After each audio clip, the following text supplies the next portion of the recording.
Bismillahirrahmanirrahim. Doktor Mehdi İlali'nin Avval İman namlı kitabı huzurunlarda. 158. bet. 2. Tebliğini köp anlaş ve terbiyevi ehmiyeti var kitaplarını okuş. Allah'tan korkuşunu kolga keltirişinin ameli usullarının ikincisi, bazı tebliğlerini köp anlaş ve ruhi terbiye münasebet kitaplarını köp okuştur. İrbat ibn Sariye mındaqdaydı. Rasulullah bizge şundaq bir vəz nəsihət qılğan idi ki, vəzinin təsirindən qalblər lərzib gəlgən, közlər çəkişib qalğan idi. Əməliyyətdə vəz nəsihətlər qalbni ədətləyən qamçıdır. Onun təsiri xuddi bədəngə urulğan qamçının təsirinə oxşaydı. Qamçının urulğandan keyinki təsiri urulayotgan vaqtdakı təsirdən fərqlidir. Biroq şunisi aniqki, qamçı urulğandan keyin onun təsiri qaladı. Bu təsir qamçı tekkan vaqtdagi besimning kuchlik yoki ojizlikqa qarab bo'ladi. Qanchalik qattiq tegsa, og'rish vaqti shuncha uzun bo'ladi.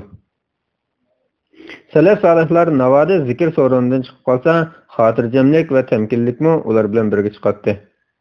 Hasan al-Basri navoda kishilarga vazir qilg'ili chiqib qolsa, oxirat haqida go'yo uni berib ko'rib kelgan kishidek so'zlab beradi. Kishilar uning yonidan dunyoni hech narsa hisoblamagan holda qaytib chiqadi. Vəz nəsihətinin kişilərə göstərən təsiri hər bir şəxsə qarata fərqlənən olub, bəzilər vaqtlıq təsirlənsə, yana bəzilər nəsihət ayaqlaşqan aman burunqı qəflətə altına qayıtıb aladı. Amma şundaq kişilərimiz var ki, ular Allah'tan qorxuşunu qolga keltiriş usullarını qo'llanish bilan birga bu usulni izchil qo'llanadi. Nəticədə onun qalbi uyg'onib, dunyoni o'z asli bo'yicha ko'radigan bo'ladi. Amaliyotda biz ko'zlayotgan maqsadmi dil mushundan iborat. Har kimning bu usulni qo'llanishda mening vaqtim qisida degan bahona bilan zikr so'rovlarga va vaznasta so'rovlarga qatnashishni uzib qo'yishi to'g'ri emas.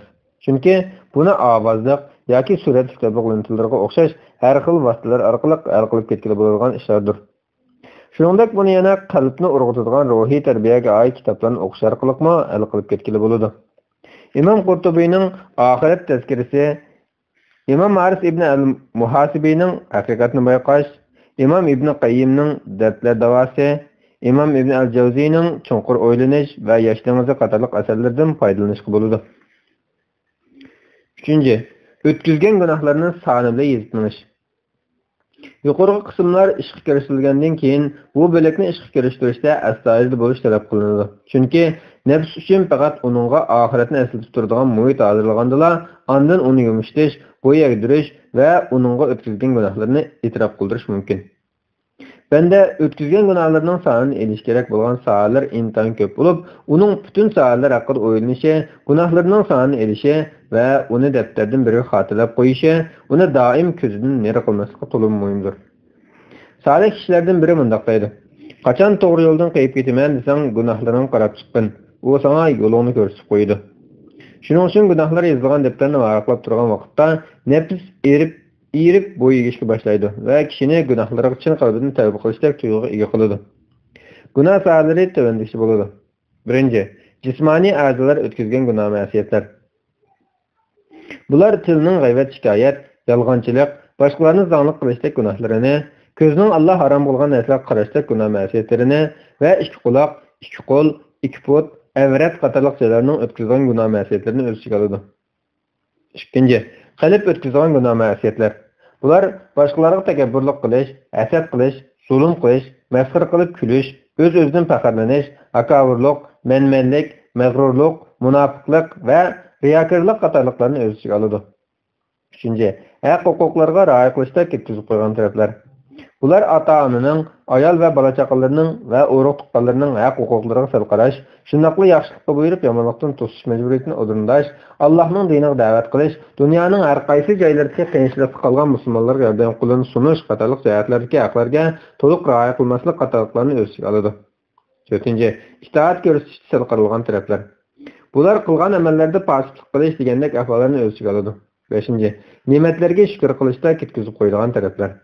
Ne'matlarga shukr qilishdan iborat bu ibodat nihoyat cho'ng doirani o'z ichiga olgan bo'lib, o'zining Alloh haqida qanchalik ketkizib qo'yganligini bilmoqchi bo'lgan bandaning bu nuqta ahamiyat berishi intayin muhim. Kishi bu jihatdagi kamchiligining doirasini bilish uchun oldi bilan hayotining o'xshamagan sohalardagi Alloh ato qilgan ne'matlarni sanab chiqishi va uni xotirlashi, toki sanab bo'lishdan ojiz kelgan qadar tafsiliy sanab chiqishga urinishi lozim. Alloh taolo bunday deydi: Agar Allohning sizlarga bergan ne'matini sanasanglar, uning hisobini elib bo'la olmaysizlar. Nahl surasi 18-oyat. Ne'matlarni birma-bir sanab bo'lgandan keyin o'zining bu qadar g'oyat zo'r ne'matlarga yarasha nima qilish kerakligi haqida o'ylash lozim. Mana shunday qila olgandala o'zining Alloh oldida qanchalik ketkizib qo'yganligini bila oladi va Allohdan qattiq qo'rqish tuyg'usini qo'lga keltira oladi. Hamda chin qalbidan Allohga sig'inib turib, sening menga bergan ne'matlaringni e'tirof qilaman, gunohlarimni iqror qilaman, meni mag'firat qilgin, gunohlarni faqat sen mag'firat qilasan deydigan bo'ladi. 4. Allohdan qo'rqishga sabab bo'ladigan ishlar haqida tafakkur yurgizish. Shubhasizki, bizni Allohdan qo'rqishga undaydigan sabablar intayin ko'p bo'lib, oldingi batlarda bulardan 15 ni o'tirib qo'yib o'tdik. Mana bu sabablar haqida tafakkur yurgizish va har bir sabablar haqida ayrim vaqt ajratish bu yo'ldagi majburiyatlardandir. Masalan, qiyomatning qo'rqinch ahvollari va Alloh oldidagi so'roqlar ustida o'ylanishni elib aytsak, buningda shaxs o'zini qiyomatdagi Erasat maydonida sinchaqilgan va Alloh huzuriga keltirilish uchun farishtalarning o'zini elib menayotgan holatini tasavvur qildi. Shundaqla u o'zining Alloh oldidagi xijolatini hamda Alloh taolaning uning qilmish etmishlarini va isidan ko'tarilgan gunohlarini ko'rsatgan chog'dagi qattiq qo'rqinchini va Allohning Parvardigorining nomi bilan qasamki, ular, ya'ni xaloyiqning hammasining bu dunyoda qilgan ishlarini cho'qim so'raymiz degan oyatidek, aytganidek bir-birlab so'rgan savollarni ko'z oldiga keltirdi va Rasulullohning buni so'zini esiga oldi. Alloh taolo patlarda har biringlar bilan tarjimonsiz bevosita so'zlashdi. U odam o'ng tarafiga qarasimi, so'l tarafiga qarasimi, amallarini ko'rdi. O'zining oldiga qarasa, ko'z o'rnida turgan do'zaxdan boshqani ko'rmaydi. Yerim qo'lmachaqliq narsa sadiq qilib bo'lsa-mu, do'zaxdan saqlaninglar. Shunchalik narsani topolmagan odam biror eg'iz yaxshi so'z qo'yish bilan bo'lsa-mu, do'zaxdan saqlansin. İmam Buxoriy va Muslim rivoyat qilgan. Demak, kishi Alloh huzurida so'raladigan savollarning javobiga tayyorlik qilish uchun navoda Alloh taolo uning namozi va namozini qanchalik rozilik bilan ado qilganligi haqida so'rab qolsa, nima deb javob berganligi, vaqtni qanday o'tkazganligi, mol-mulkini qanday yo'l bilan tepib, yana qanday yo'llarga sarf qilganligi, ayoli, bola-chaqalari, roza, zakot va haj ibodatlari haqida, shundaqla ota-ona, o'riq tuqqan va qo'lim qo'shnilarga o'xshash haq egalarining haqqini qanchalik ado qila olganligi degandek savollarga nima deb javob qaytarganligi haqida tayyorlik ko'rib qo'yish zarur. Undan boshqa yana navoda Alloh zolimning zulmini ko'tarib o'tish va dunyoning har qaysi joylarida zulm ko'rayotgan musulmonlarga qanchalik yordam qila olganligi haqida savol so'rab qolsa, nima deb javob berganligi, yaxshilikqa buyurish, yomonlikdan to'sish majburiyatini qanchalik o'rnay olganligi va gunoh ma'siyatlarni qanday oqlaydiganligi qatorliqlar o'zining ketkizib qo'ygan taraflarini va hijolatga qo'ygan taraflarini his qildirgan savollarga nima deb javob qaytarganligi ustida tafakkur qilib, tayyorlik ko'rib qo'yish zarurdir. Mana shunday qilish uni Allohga tavba qilishga va uning bilan uchrashish uchun tayyorlik qilishga aldiraydigan qilib tarbiyalaydi. Xuddi Alloh taolo buni so'zda aytgandek, kimki Parvardigoriga muloqot bo'lishni umid qiladi ekan, savobini umid qilib Allohning azobidan qo'rqadi ekan, yaxshi ish qilsin. Parvardigori qiladigan ibodatga hech kimni sherik keltirmasin. Kahf surasi 110-oyat. Allohning azobidan qo'rqish bilan savob tilashni ayirib etmaslik. Agar biri kelib Alloh taoladan bunchalik qo'rqishning kishi qalbining qaplishi, ba'zilarning dunyoni tark etib kishilardan ayrilib yashashni keltirib chiqarsa, yana ba'zilarning cho'ng gunohlariga nisbatan Allohning rahmatidan noumid bo'lish va uningdan umidini uzishni keltirib chiqarish tabiiy. Bunday ahvolda ba'zilar Allohning savobini umid qilish ishi qayerda qoldi? Halbuki Allohning rahmati, afusi va mag'firatining keng ekanligi haqida oyatlar ko'p edi-ku degan savolni o'tirib qo'yib qoladi. Bu turdagi savollarga Imom Abu Hamid al-G'azzali javob bergan bo'lib, u zot bunday deydi: Bilginki, Allohdan qo'rqish va uning savobini umid qilishning fazilati haqidagi hadislar nihoyat ko'p bo'lib, ba'zilar bu vaqtdagi hadislarga qarab ikkisidan zodi qaysining afzalligini bilishda shaklanib qoladi. Yana ba'zilar bo'lsa, zodi Allohdan qo'rqish afzalmi yoki uning savobini umid qilish afzalmi deganga o'xshash qolmashmagan savolni o'tirib qo'ygan. Amaliyotda uning savoli xuddi non afzalmi yoki suvmi deb so'ragan kishining savoliga o'xshaydi. Bu xil savolning javobi shuki, non qo'rs qochgan kishi uchun afzal bo'lsa, suv sugan kishi uchun afzaldir. Agar birovda har ikki sifat taqdir bo'lsa, ikki sifatning qaysi besib tushsa, shu afzal hisoblanadi. Agar ochliq ig'irroq bo'lsa, non afzal bo'lgan bo'ladi. Ussash ig'irroq bo'lsa, uning uchun su afzal bo'lgan bo'ladi. Agar har ikkilisi o'xshash sifatda bo'lsa, har ikkilisining darajasi afzallikda o'xshashdir. Bundaq bo'lishilik sabab ma'lum maqsaddan chiqish qilgan har qanday narsaning afzalligi shu narsaning o'ziga qarata bo'lmasdan, balki uni chiqish qilgan maqsadga bog'liq bo'ladi. Xuddi shuningdek, qo'rqish va umid qilishning roli qalbni davolaydigan ikki xil doriga o'xshaydi. Har ikki dorining ortiqchiligi kasalga qarab bo'ladi. Agarda qalbda Allohning yomonligidan amin bo'lish va buningdan mag'rurlanish kesalik kuchli bo'lsa, Allohdan qo'rqish yo'li afzal o'rinda turadi. Navoda qalbda Allohning rahmatidan noumid bo'lish va uningdan umidni uzish kesali ig'ir bo'lsa, u chaqda Allohning marhamatidan umidlanish yo'li uning uchun afzal o'rinda turadi. Ana shuningdek, bandaning gunoh ma'siyatga bilishi ig'ir bo'lsa, uning Allohdan qo'rqish to'g'risida murojaat qilish afzaldir. Yig'ib aytganda, ma'lum nuqtadan chiqish qilgan asosda ijro qilish talab qilingan narsalarga qaysi afzal iboratni ishlatmasdan, qaysi vaqt munosib iboratni ishlatgan tuzuk. Shuningdek, ko'p sonli kishilarda gunoh ma'siyatidan qo'l uzilmaslik kesali ig'ir bo'lganligi uchun ularning umidlanish tarafini ching tutishdan ko'ra Allohning azobidan qo'rqish tarafini ching tutishi ularga eng munosibdir. Ammo oshkora va yashirin gunohlardan qo'l uzgan kishilarga kelsak, ularning ham qo'rqish ham umidlanish orasida tanglikni saqlab qolishi eng munosibdir. Shuningdek, olimlar navoda mo'minning qo'rqishi bilan umidlanishi tarozi qo'yib qolsa, har ikkisining ig'irligi tanglashib qolgan bo'ladi deb aytgan. Ali radhiyallohu anhuning o'g'illaridan biriga mundaq nasihat qilganligi rivoyat qilinadi. O'g'lim, sen Allohdan shu darajada qo'rqqanki, go'yo sen uning huzuriga butun zamin ahli qilgan yaxshi amallarni qilib kelsangmi, uni qabul qilmagandek. Shundaqla uning rahmatidan shu darajada umidvor bo'lganki, go'yo sen uning huzuriga zamin ahlining barliq yomon amallarini qilib kelgan bo'lsangmi, u seni mag'firat qilgandek. Shuningdek, Umar radhiyallohu anhu mundaq deydi: Navoda insonlarning hammasi do'zaxga buyurilib, faqat birlik kishi ayrilib qolgan bo'lsa, osh kishining men bo'lib qolishini orzu qilgan bo'lardim. Navoda insonlarning hammasi jannatga kirgizilib, faqat birlik kishi mustasno qilgan bo'lsa, osh kishining men bo'lib qolishidan qo'rqgan bo'lardim. Buni bu qo'rqish va umidlanishning cheki. Shunaqla qalbga g'olib kelgichi va uni egilib olg'ichi qo'rqish bilan umidlanishga muvozanatlik holatning eng yuksak darajasi bo'lib, Umar radhiyallohu anhu tamsil qilganidek, har ikkisi orasida tanglikning saqlangan imtihon bo'lishi intayin muhim. Ammo bir osiy bandaning do'zaxga buyurilgan jimi insonlardan ayrim qilishni orzu qilishiga kelsak, bu uning o'z-o'zini aldash bilan avor ekanligini ko'rsatib beradi. Ibn Qayyim rahimahulloh mundaq deydi: Qalb Alloh tarafga yo'zlanishda uchayotgan qushga o'xshaydi. Sevgi uning beshi, qo'rqish va umidlanish uning ikki qanotidir. Bosh bilan ikki qanot salomat bo'lsa, qush salomat uchib manzilga boralaydi. Navoda bosh kesilsa, qushning o'lishi muqarrardir. Navoda ikki qanotdan mahrum qilinganlik bo'lsa, bu har bir ovchi va har bir yirtqich uchun o'ljidir. Halbuki, salaf solihlar sog'lom vaqtlarda umidlanish qantidan ko'ra qo'rqinish qantini kuchaytirishni, dunyodan ayrilganda bo'lsa, qo'rqish qantidan ko'ra umidlanish qantini kuchaytirishni yaxshi ko'rgan kishilar edi. Allohdan qo'rqishdagi maqsad yuqoriqilardan Allohdan qo'rqish vositasidan qalbni uyg'otishdagi muhim omil ekanligi ayon bo'lgan bo'ldi. Undaqda bu qo'rqishning g'oyasi va chekchigisi nimalardan iborat? Allohdan qo'rqishdagi g'oya dunyoni qalbdan haydab chiqarish va qalbga qayta hayotlikning kelishini kutib olish yuzidan uningdagi barliq shahvat o'rinlarini kuydirib kul qilishdan iboratdir. Uning g'oyalaridan yana biri iymonni kuchaytirish uchun qalbni eng buyuk vaznasiyat bo'lg'ich omilni qabul qila oladigan salohiyatga ega qilish bo'lib, ushbu buyuk vaznasiyat bo'lg'ich omil Qur'on Karimdir. Chunki Alloh taolodan qo'rquvchi o'yg'oq qalbning bo'lishini Qur'on Karimdan manfaatlanishning asosiy shart qilib bekitgan va munaqlagan. Mening ogohlantirishimdan qo'rqqanlarga Qur'on bilan vaznasiyat qilgan. Qaf surasi 45-oyat. Demak, qo'rqish iymonni uyg'otish uchun qo'llanilgan eng dastlabki quroldir. Bu amalga oshgandan keyin ikkinchi qadam ushbu vositani nimalarga ishlatish haqida bo'ladi. Bu bo'lsa madiyaga arziydigan qo'rqishdir. Madiyaga arziydigan qo'rqish kishini yaxshi amal qilishga undab, jimiy shahvatlarni qalbdan haydab chiqaradigan, qalbni dunyoga bo'lishdan to'sib, gunoh ma'siyatlardan qo'l uzishga va itoatlik amallarni qilishga to'sqinlik bo'lishni nafsga quloq solmagan.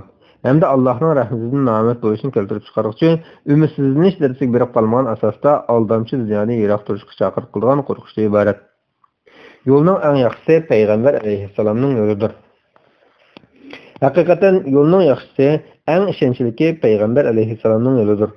U zot bizga Allohga yaqinlashtiradigan ko'rsatmaning hammasini ko'rsatib ketgan bo'lib, Alloh taolo bu vaqtda bunday deydi: Agar payg'ambarga itoat qilsanglar, hidoyat topsizlar. Nur surasi 54-oyat. Chunki u zot maxluqotlarning eng afzali, eng mukammali va eng olimi edi.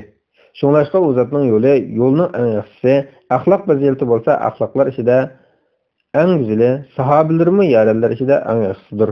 Peygamber aleyhisselamның ahvaliga nazar soladigan bo'lsak, u zotning bizga qaraganda Allohdan bekroq qo'rqadiganligini ko'ramiz.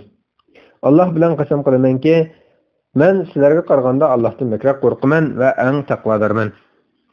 Imom Buxoriy va Muslim rivoyat qilgan.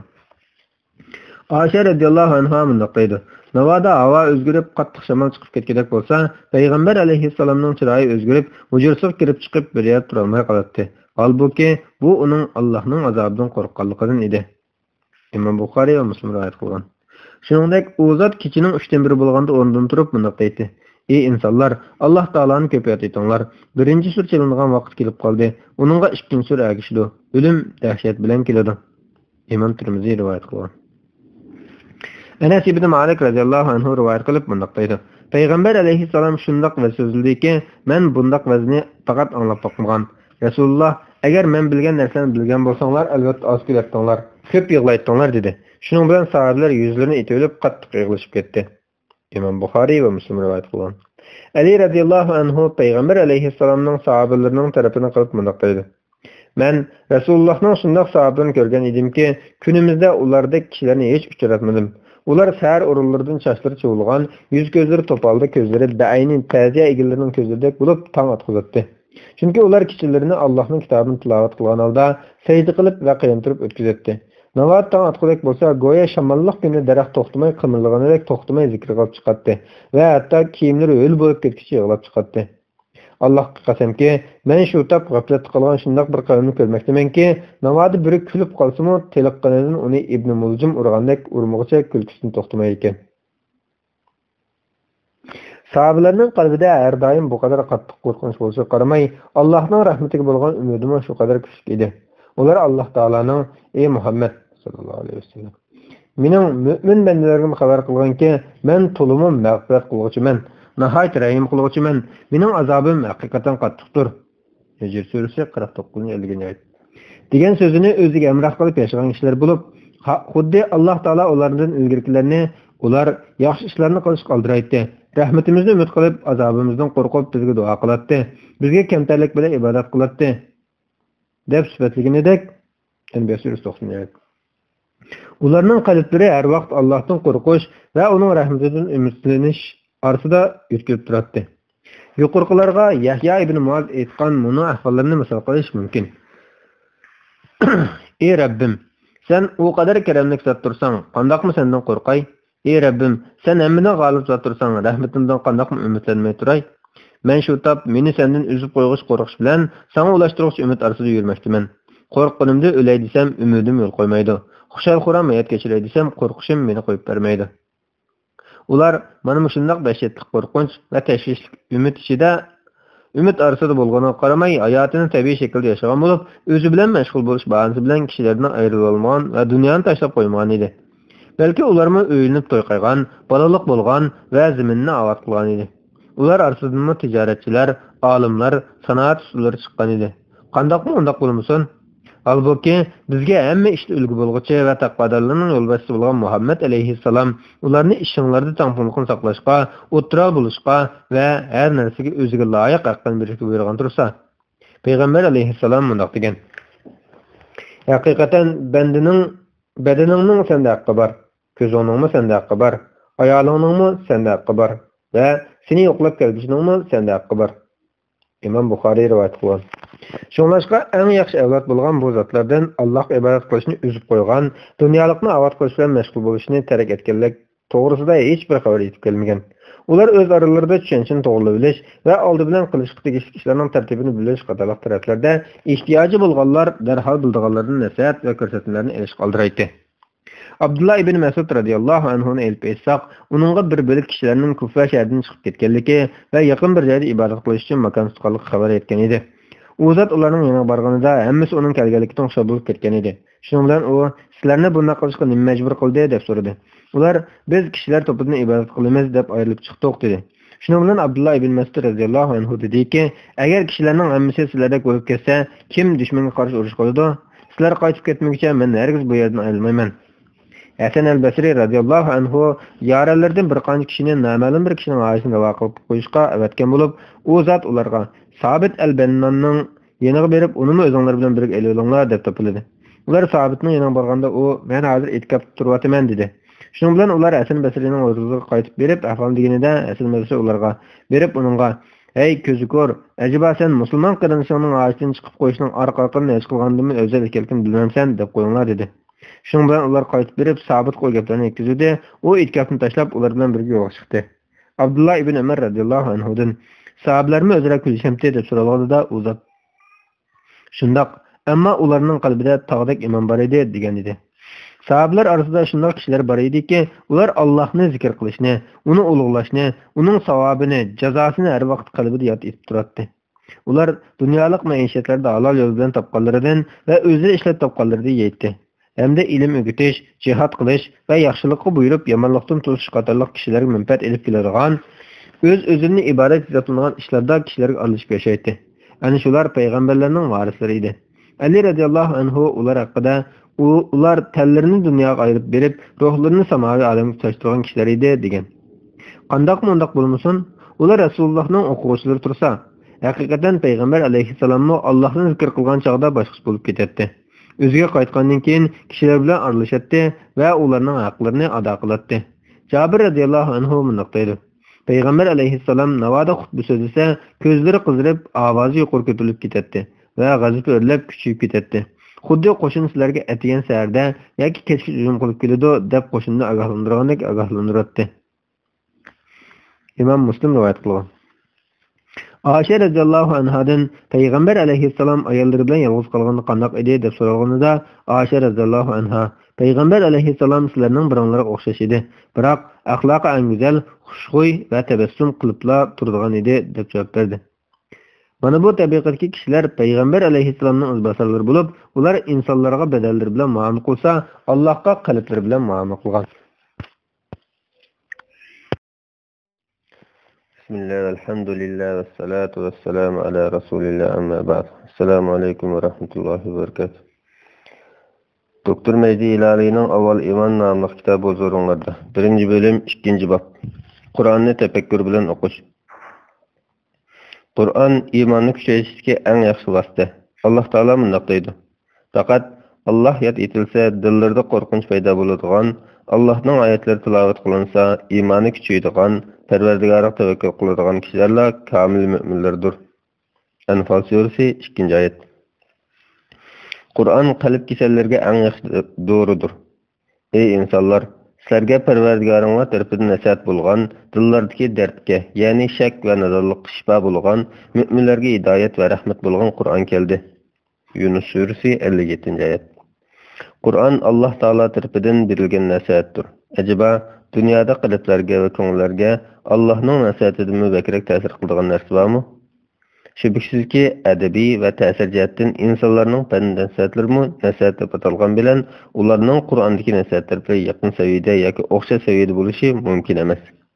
Kur'an ko'ngillarga shifodir. Qalbdagi kasallarni, dog'larni va mehnatlarni yo'qitadi.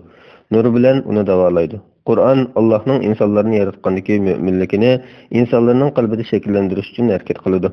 Kur'an Allah'ның izni bilan shubha va shahvat, havoyavat, shirik, qalb va nafas rohatsizligi, a'zo va tuyg'u, siyosiy va iqtisodiy rohatsizlik, ijtimoiy axloq, turmush va madaniyat rohatsizligiga o'xshash turli moddiy va psixologik kasalliklar paydo bo'lgan qalblarga shifodir. Biz mo'minlarga, ya'ni ularning dillariga shifo va rahmat bo'ladigan Qur'on oyatlarini nozil qilamiz. Isro suresi 82. ayet. Qur'onda Allohga ilib boradigan yo'l aniq o'tirib qo'yilgan. Allohga to'g'ri va ishonchli yo'l bilan yetishni o'ylagan kishi Qur'on qarasin. U, ya'ni Qur'on butun ahli jahonga nasihatdir. Sizlarning oranglardan din borasida rozi bo'lishni xohlaydiganlarga Qur'on nasihatdir. U, yo'lga chiqqan kishilardagi shubhalarni yo'qotadigan hidoyat yo'liga boshlaydigan nurdir. Ey ahli kitob, ya'ni yahudilar va nasaralar, Sizlarga sizlar kitobda, Injilda va Tavratda yoshirgan nurg'un narsalarni bayon qilib beradigan va yoshirgan narsalardan nurg'unni kechiradigan, oshkorlab sizlarni fosh qilmaydigan rasulimiz keldi. Sizlarga Alloh tarafidan nur, ya'ni Muhammad alayhissalom va ro'shan kitob, ya'ni Qur'on keldi. Allah shu kitob, ya'ni Qur'on orqali roziqni tilaganlarni salomimiz yo'llari, Allohning shariati va uning ahkomlariga yetaklaydi. Irodasi bo'yicha ularni kufr qorong'uligidan iymonning nuriga chiqaradi va ularni to'g'ri yo'lga hidoyat qiladi. Maida surasi 15-16 oyatlar. Banda Qur'on orqali Allohga yetib borgan yo'lni ko'rdi. Bu Qur'onda sizlarga Parvardigoringlar tarafidan keltirilgan dalillardir. Qur'on boshqa mo'jizalarga ehtiyoj qoldirmaydi. Iymon etgan qavm uchun hidoyat va rahmatdir. Araf surasi 2-3-oyat. U orqali to'g'ri yo'lni topadi. Biz to'g'ri yo'lga boshlaydigan ajoyib Qur'onni haqiqatan angladik. Jin surasi 1-oyat. Bu yo'lda mashni xohlagan kishi Allohning to'g'ri yo'lini tunishi kerak. Ey insonlar, sizlarga Parvardigoringlar tarafidan shonliq mo'jizalar bilan kuchlantirilgan Muhammad alayhissalomdan iborat ochiq dalil keldi. Sizlarga ro'shan nurni, ya'ni Qur'onni nozil qildik. Allohga iymon etgan va uningga, ya'ni Qur'onga chingishganlarga kelsak, Alloh ularni o'z rahmatiga va ne'matiga, ya'ni jannatiga daxil qiladi va ularni to'g'ri yo'lga boshlaydi. Nisa surasi 174-175-oyatlar. U Rabbani yo'ldir. Kitobni o'rganganlikinglar, o'qiganlikinglar uchun Rabbani bo'linglar. Al-Imron surasi 79-oyat. U Allohning arg'amchisidir. Uning aytilgan ko'kka yuksiladi va Rabbiga yaqinlashadi. Qur'on o'ziga ergashganlarni eng qisqa yo'l va eng oz jafo bilan Allohga yetkazgan ishonchli dalil va yaxshi rahbardir. Payg'ambar alayhissalom mundaq deydi: Ey Alloh, men sening qullaringning o'g'li. Hukulam sening qo'lingda. Sening hukmlaring eng keskin va adildir. O'zingga nom qilgan, kitobingni nozil qilgan yoki insonlarning qanday bir o'rgatgan, dargohimga g'ayib ilmdan o'tib bo'lgan sana oid barliq ism bilan sendin Qur'onning qalbimning sohibi, ko'zimning nuri, chehrimning jilosi, andishamning yo'qotqisiz qilishingni tilayman. Shubhasizki Qur'on ulug' ne'matdir. Bizning sana ulug' ularga tilovat qilinib turgan kitobni nozil qilganligimiz ularga mo'jiza bo'lib kifoya qilmadimi? Bu kitobda iymon etgan qavm uchun shak shubhasiz rahmat va vazn-sat bor. Ankabut surasi 51-oyat. Qur'onni tark etuvchilarga hasrat nadomat. Qur'onni tark etgan, o'zini Allohga yetkazgan boshqa yo'l izlab jafo tortgan bicharlar izlagan narsasining o'z qo'lida ekanligini bilganda qanchalik bayram bo'lar. Ular shar'iy dalillarga asoslanmay Allohga yetadigan yo'lni topishga tirishdi. Murakkab yo'llar, ishoratlar va ifodalarni o'tirib qo'ydi.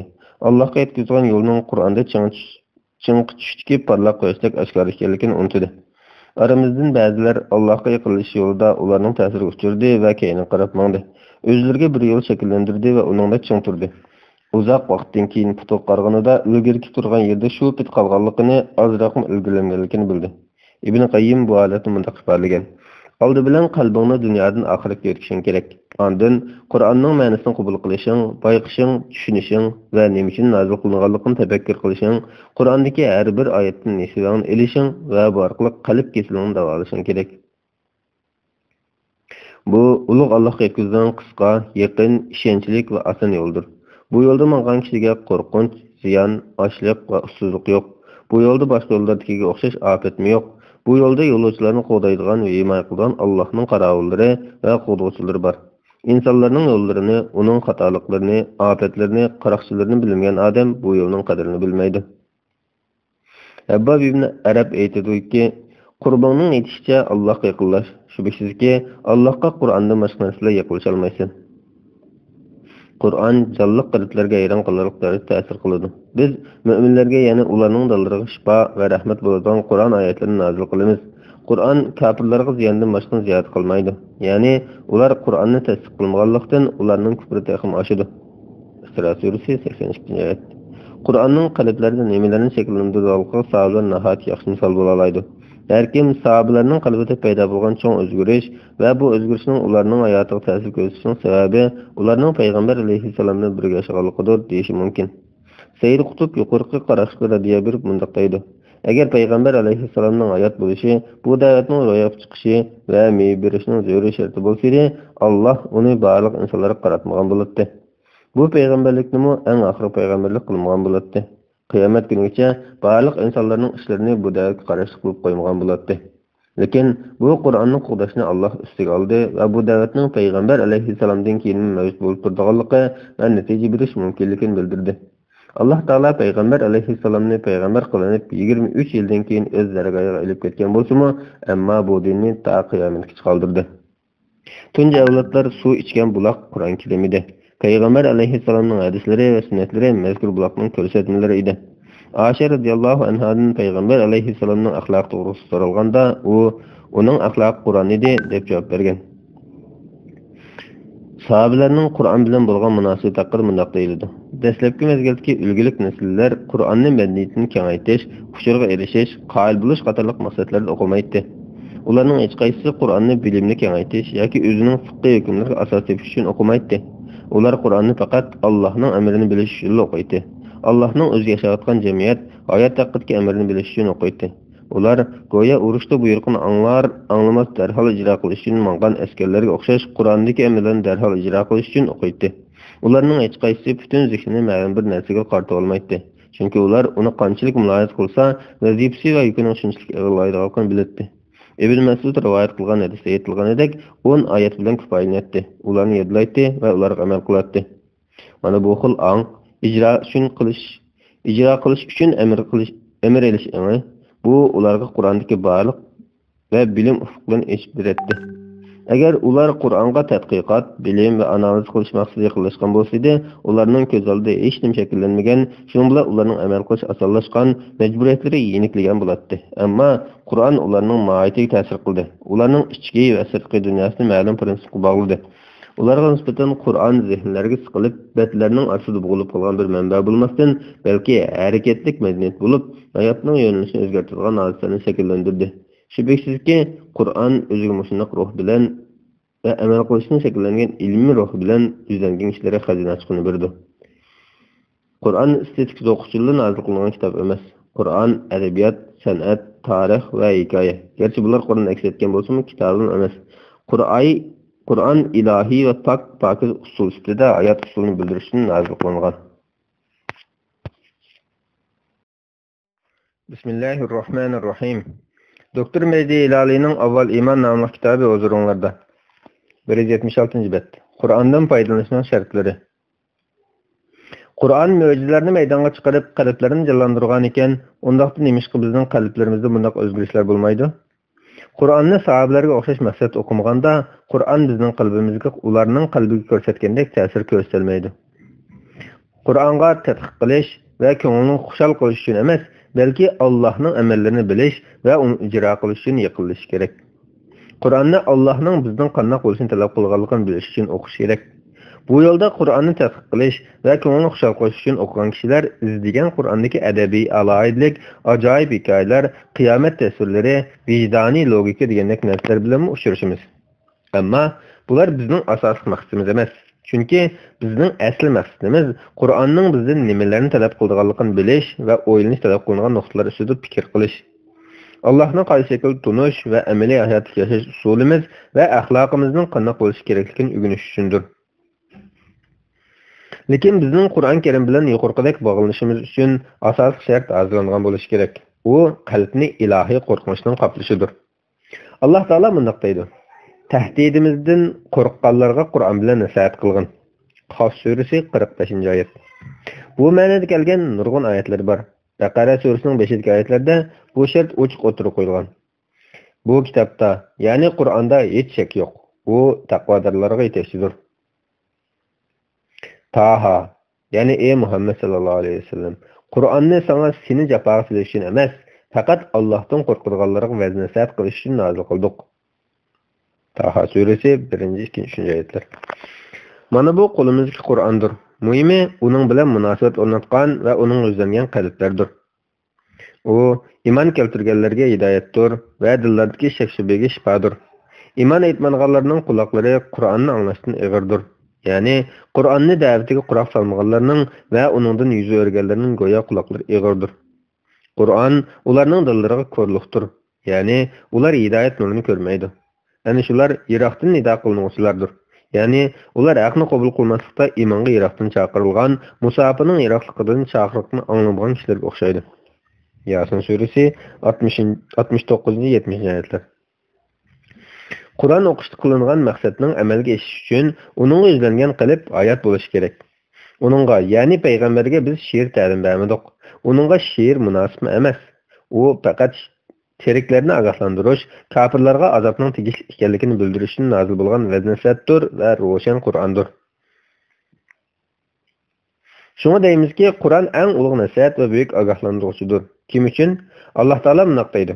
Allohdan qo'rqqan odam vaznasatni qabul qiladi.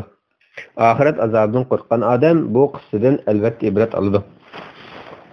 Qur'ondan foydalanganlar Allohdan qo'rqadiganlardir. Qur'on ularning qo'rqinchini va vahimasini ko'paytiradi. Alloh taolo bunday deydi. Parvardigorining dargohiga yig'ilishdan qo'rqadiganlarning kufridan, gunohdan saqlanishlari uchun ularni Qur'on bilan ogohlantirgan. Ularga Allohdan g'ayri do'st va shafaat qiluvchi yo'qdir. An'am surasi 51-oyat. Bu tuzashdagi ikkinchi usuldir. Birinchi usul qalbni Allohning kalomini qabul qilishga masolat keltirishdir. Shundaqla eng to'g'ri joyga yerlashtirilgan bo'ldi. Qo'rqinchdan qalbni ayrilganda kishining Qur'ondan foydalanishi ta'sir to'xtaydi. Alloh taolo bunday deydi. Bu Qur'on umumiy insonlarga bayondir. Ya'ni halol bilan haromni ochiq bayon qiladi. Taqvodorlarga to'g'ri yo'l ko'rsatkichidir va vaznasatdir. Al-Imron surasi 138-oyat. Mana bu oyatlar butun insonlarga nisbatan aqli tushuntirish. Allohdan qo'rqqanlarga nisbatan qalbga yo'l boshlovchi hidoyat va nasihatdir. Shunga Qur'ondagi haqiqiy ilmni o'rganish uchun qalbimizga Allohdan qo'rqish tuyg'usini kuchaytirgan holda Qur'onga yuzlanishimiz kerak.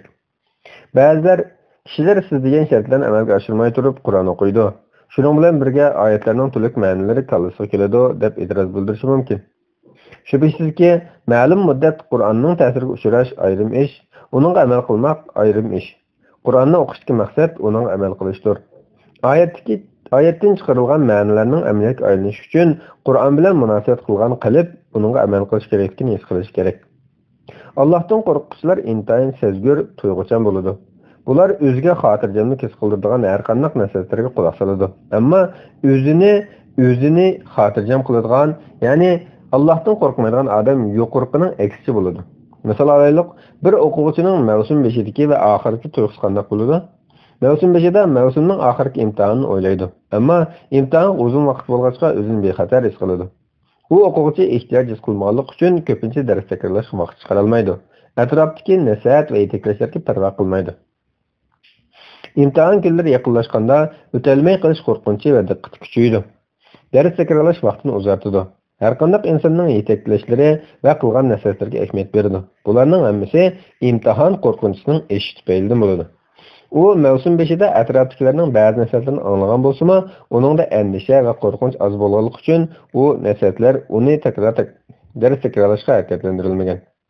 Bu yerda shuni ayta olamizki, biz Qur'ondan foydalanishni va hayotimizni uning so'zlanganlarga uyg'un holda davomlashtirishni o'ylaydi ekanmiz. U holda Qur'onga qo'rqqan, titrgan, har vaqt o'limni kutib turgan qalb bilan yuzlanishimiz kerak. Alloh taolo bunday deydi. Musa g'asb etilgandan keyin yerda yotgan Tavrat taxtalarini oldi. Uningda Parvardigordan qo'rqishlarga hidoyat qilinadi va rahmat qilinadi deb yozilgan edi. A'rof surasi 154-oyat. Ibn Qayyim bunday deydi. Xushalliqning o'qi va markazi tahdidga ishonishdir. Qalb tahdidlarga ishonishdan voz kechganda butunlay xarob bo'ladi. Alloh taolo tahdidlarga ishongan, oxirat azobidan qo'rqqan kishining oyatlaridan va nasihatlardan net yashaydiganligini aytgan. Alloh taolo bunday deydi. Sening vazifang faqat qiyomatdan qo'rqilgan odamni ogohlantirishdir. Naziat surasi 45-oyat. Qur'on bilan qanday yashaymiz? Qur'ondan foydalanish shartlarini hozirlagandan keyin uningga eng yaxshi usulda yuzlanish, quloqlarni, aqllarni va qalblarni uningga berish, uning xitob qilingan sifatida munosabatda bo'lishimiz kerak. Alloh taolo bunday deydi. Buningda haqiqat ustida fikr yurgizgan qalbga ega odam yoki vaznasatga huzuriy qalb bilan quloq soladigan odam uchun albatta vaznasat bor. Qaf surasi 37-oyat. Sayyid Qutb buni so'zlar bilan ifodalagan. Bu Qur'on musulmon ummatining avlodlari tarafidan diqqat bilan o'qilishi va musulmon avlodlaridan anglab qoldi o'rganilishi kerak.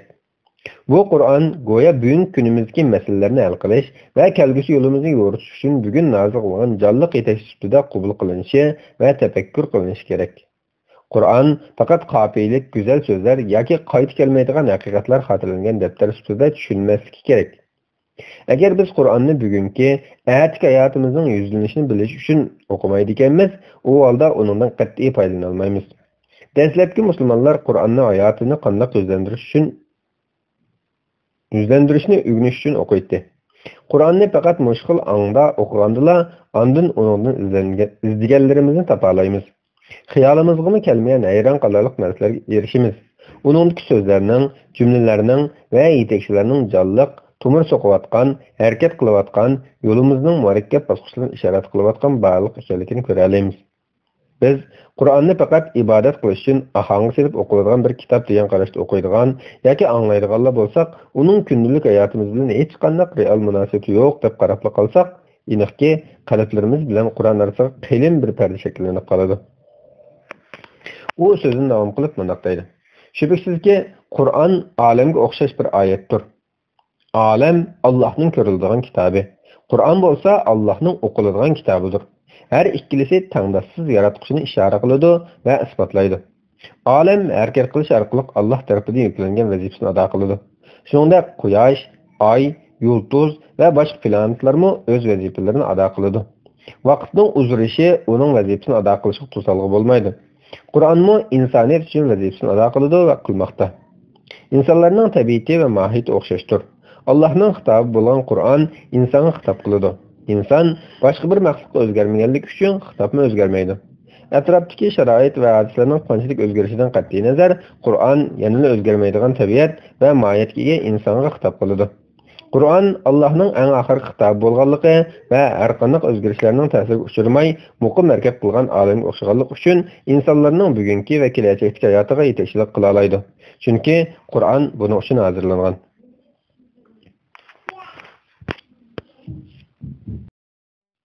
Bismillahirrahmanirrahim. Doktor Mehdi İlali'nin Avval İman namlı kitabı huzurun vardı. Kur'an'ı tefekkür kılışını terk etişten agahlandırır. Peygamber aleyhisselam bundaktaydı. Namaz nurdur, sadika pakittir, sabr nur çaşkıdır. Kur'an senin paydanga yoki ziyninga hujjatdir. Müslim rivayet kılgan.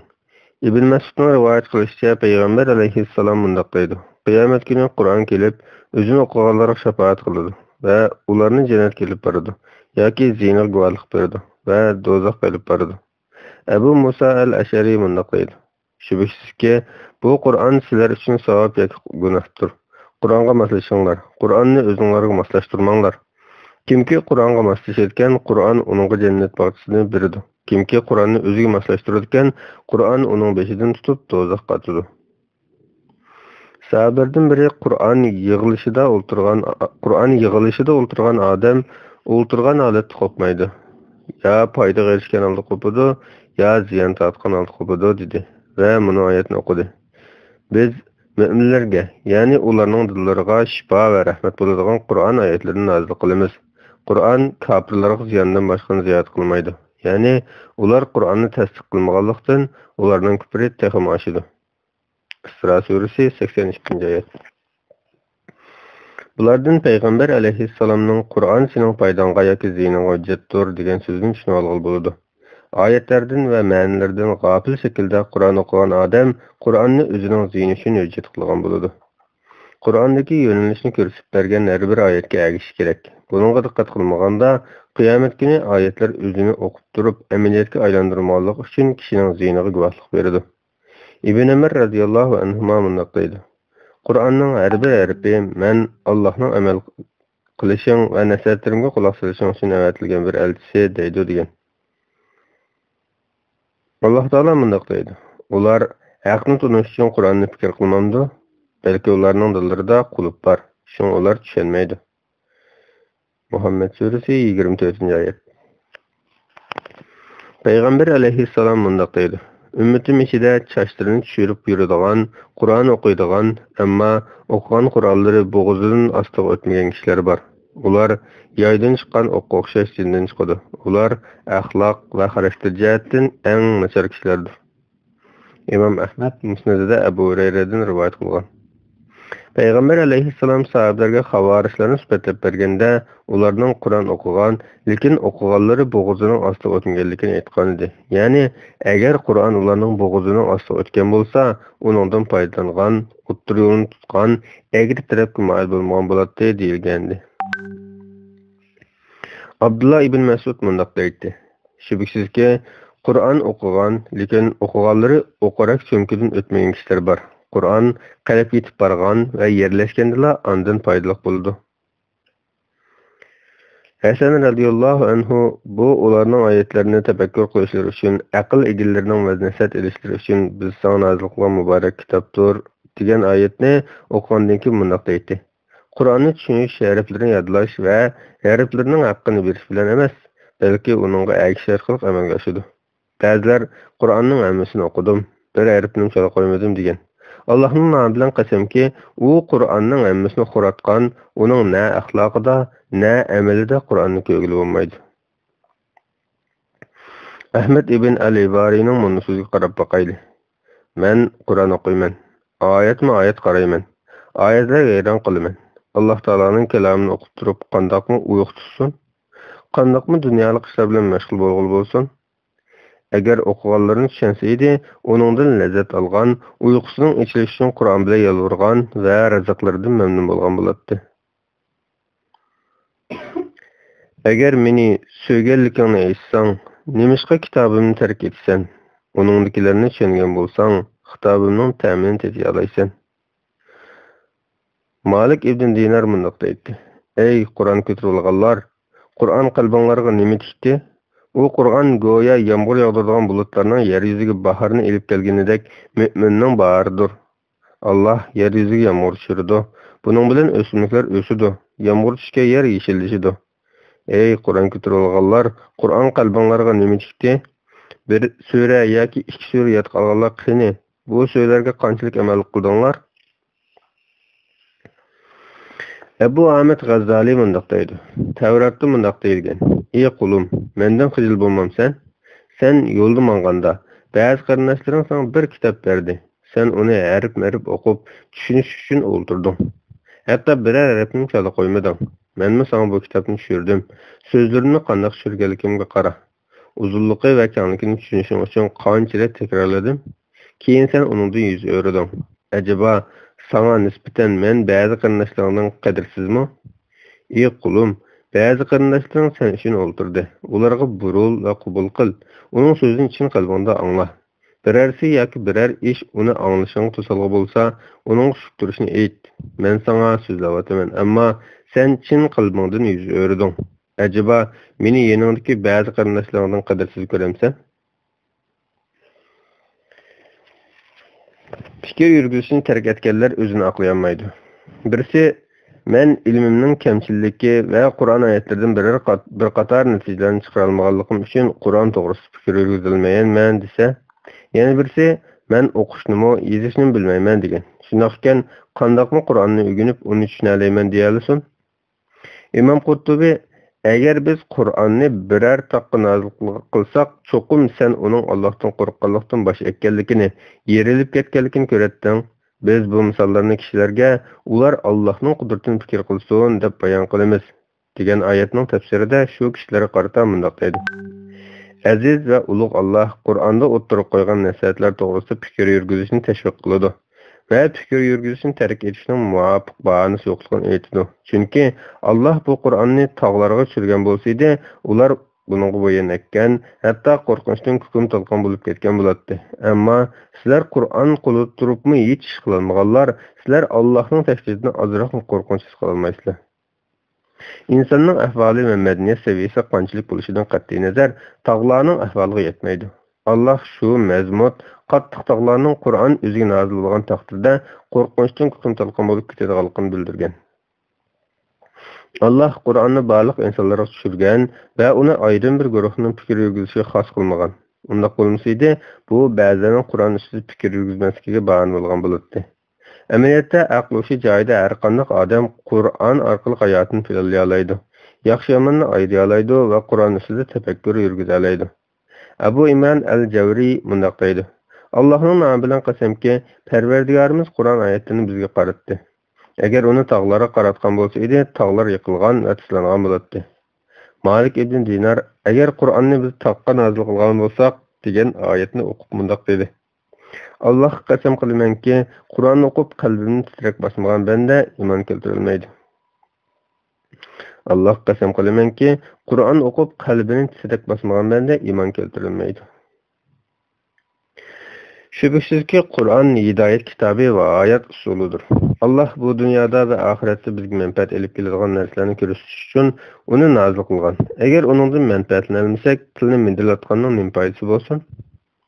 Qur'onni haqiqiy ma'noda o'qish, harflarini o'qib, fikr yurgishini tark etishni ko'rsatmaydi. Qur'onni o'qish uningga ergishishdir. Ibn Qayyim bunday deydi. Qur'onni haqiqiy o'qish, uning ma'nosini o'qish va uningga ergishishdir. Uningdagi xabarlarga ishonish, amallarni ijro qilish, shaklimlarga rioya qilish, uni yetakchi qilishdir. Insonni qayerga boshlashidan qat'iy nazar uningga ergishishdir. Qur'onni o'qish, uning so'zlarini va ma'nosini o'qishni o'z ichiga oladi. Ma'nosini o'qish so'zlarini o'qishdan ustundir. Qur'onni mush shaklda o'qiganlar dunyo va oxiratda madiylanadigan Qur'on ahlidir. Ular Qur'on o'qigan va uning haqiqiy ergashganlardir. Qur'on Karimda Qur'on tilovat qilishdan oyatlarni tushunish maqsad qilinganligiga qarata nurg'un tekislab tursimi, biz yanada butun diqqatimizni Qur'on tilovatining fazilatlariga qaratyapmiz. Qur'on Karimni faqat ko'p o'qish orqali kifoyalanyapmiz. Bu bizni Qur'on oyatlarini tafakkur qilmaslikka olib beryapti. Vaholanki Alloh taolo bunday degan edi. Bu ularning oyatlarini tafakkur qilishlari uchun, aql egallarining vaznasat elishlari uchun bizga nozil qilgan muborak kitobdir. Sat suresi 29-oyat. Alloh taolo bunday deydi. Ular aqlni tunish uchun Qur'onni fikr qilmamdi, balki ularning dillarida qolib bor. So'ng ular tushunmaydi. Abu Hamza ibn Abbasqa men Qur'onni tez o'qiyman. Bir o'ltirishda Qur'onni tamom qilaman deganda Ibn Abbas Baqara surasini asta o'qib, uni tushunishing Qur'onning hammasini o'qib chiqqaningdan yaxshidir degan. Hasan bunday deydi.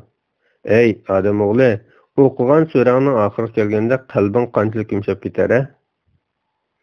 Zeyd ibn Sabitdan Qur'onning 7 kun ichida o'qib tamom qilinishiga qanday qaraysan deb so'ralganda Zeyd bu yaxshi ish, lekin men 15 kunda yoki 20 kunda tamom qilishni betaraf yaxshi ko'raman dedi.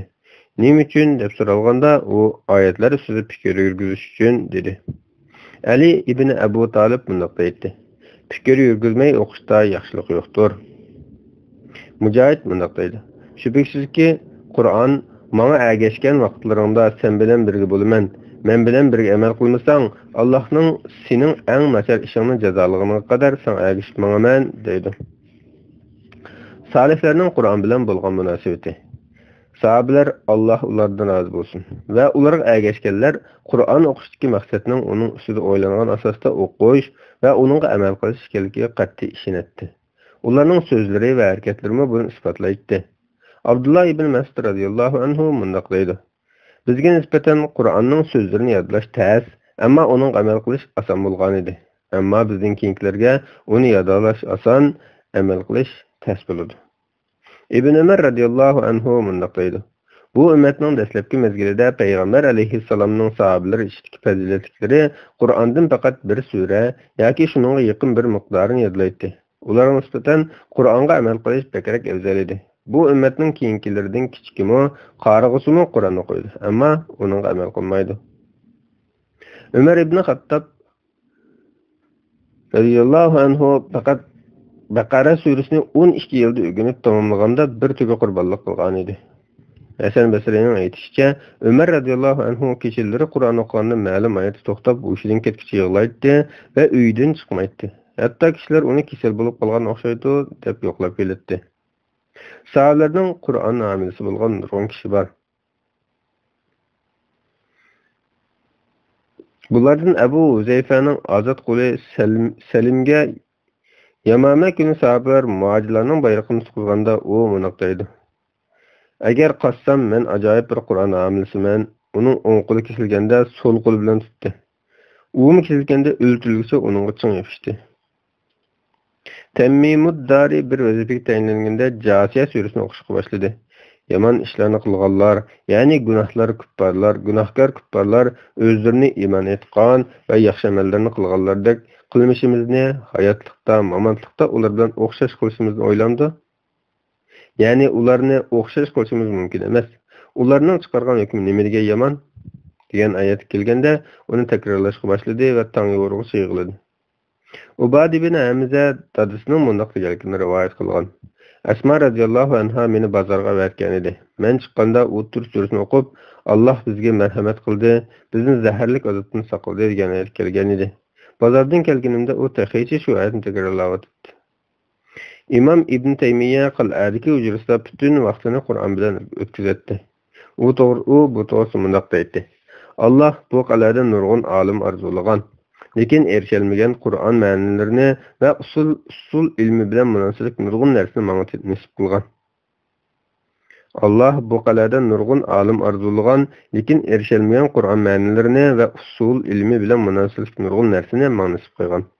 Qur'on to'g'risida fikr yurgizmay o'tkazgan vaqtim uchun nihoyat pushaymon qilaman.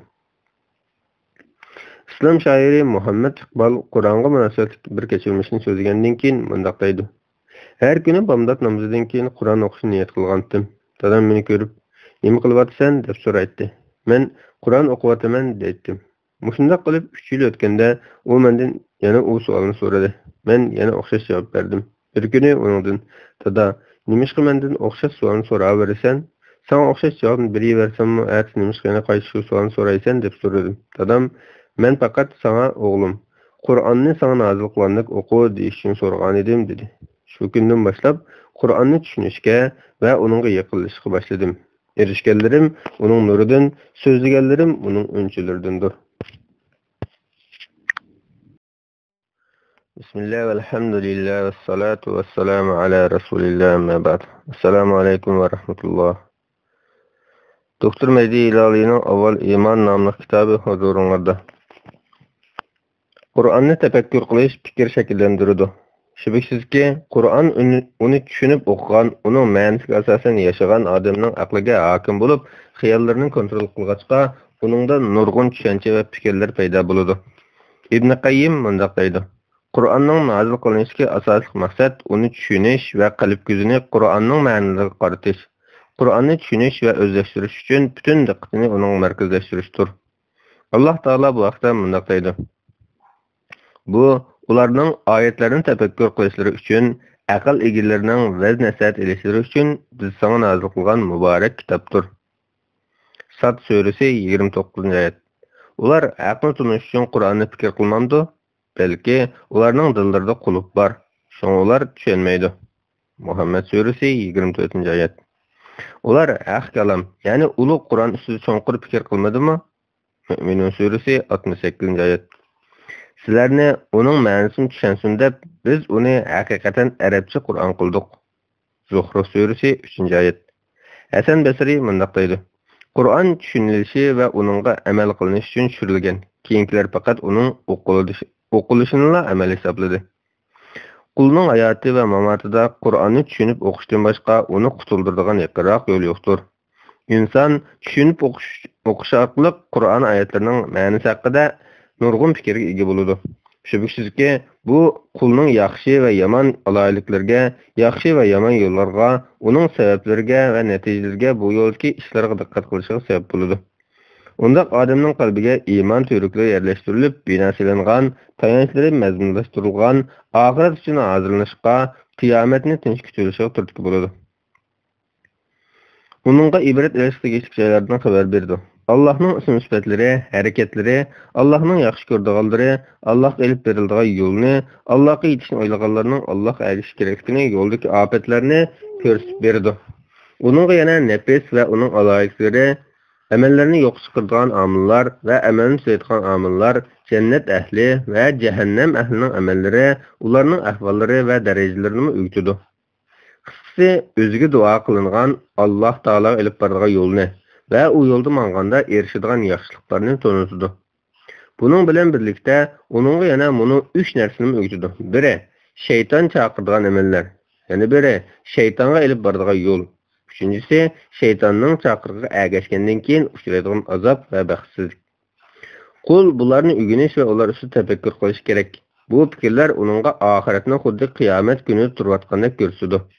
Olimlar ixtilof qilgan narsalarda nimaning haq, nimaning botil ekanligini aytgudek aql ato qiladi. Hidoyat bilan dalolatni ayirgan Furqon va Nurni, to'g'ri va xato yo'lni ko'rsatib berdi. Qalbiga jasorat ato qiladi. Keng hayot, xushallik bag'ishlaydi. Shunday qilib, insoniyat dunyosida yashasimi, Alloh yashaydi. Qur'onni tushunishning eng yaxshi yo'li. İmam Hasan al-Banna mundaq deydi. Qalb Qur'onni tushunishning eng yaqin yo'li. Chunki mu'minning qalbi Allohning kitobi uchun eng ustun tafsirdir. Tushunishning eng oson va yaqin yo'li Qur'on o'qigan kishining tushunib va yoqtirib o'qishidir. Bu uningga to'g'ri va xatoni ko'rsatib beradi. Qur'on o'qish jarayonidagi tushunilmagan joylarni bir yerga yig'adi. Shuning bilan birga Payg'ambar alayhissalomning hayoti va go'zal axloq ustida fikr yurgizish kerak. Bu to'g'ri yo'nalishga erishishda muhim rol o'ynaydi. Ondan tafsir kitoblarini o'qiganda o'ziga qulay bo'lgan bir so'zning yoki yepiq ifodaning ma'nosi ustida fikr yurgizish, Allohning kitobini to'g'ri tushunishga yordamchi bo'lgan bir bilimga erishishni o'ylashmi, Qur'onni tushunishga yordamchi bo'ladi. Shundala Qur'onning ma'nosini qalbni yo'ritadi. Hasan al-Bannadan burun Ibn Qayyim bu ma'noni bunday ifodalagan.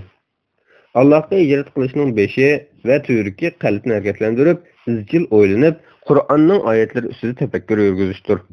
Shundala Qur'onning ma'nolari qalbning tushuncha makonlariga yerlashadi va uningga qo'mondonlik qiladi. Safarni to'g'ri yo'lga boshlaydi. Bo'ronlarda tavratmi qolmaydi.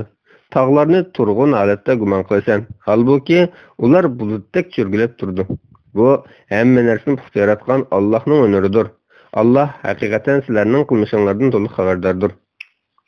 Agar sen buyuk bir maqomni ishora qilyapsan, shuningga yetish uchun Qur'onni qanday tushunish kerak?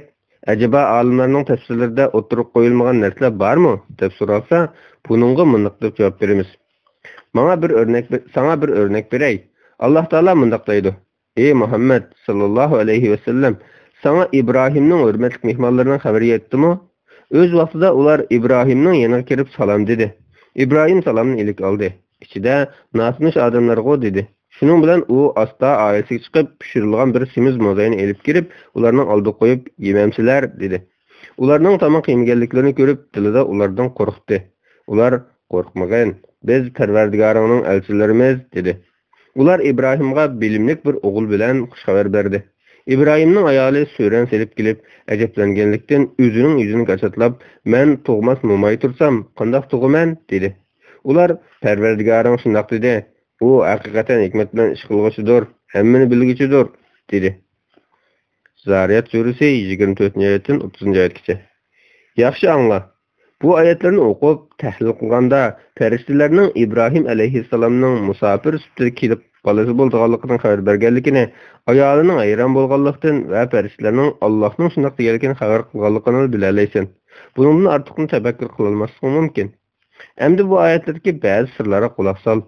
Oyatlar İbrahim alayhissalomga qilingan madiyalarni, İbrahim alayhissalomning musofirlarni haqqini qanday ado qilganligini, oyatlarning botil tushunchadagi kishilarga qanday javob berganligini, payg'ambarning qaysi aloyiqlari bayon qilinganligini, İbrahim alayhissalomning ilm va hikmat bilan javob berishga sabab bo'lgan kamoliy sifatlari qanday sabab bo'lganligini, o'lgandan keyin tirilishning qanday ishora qilinganligini, ondan buning amalga oshishini, ondan Rabbimizning Allohga ishongan qavmlarning qanday intiqom olganligini o'z ichiga oladi.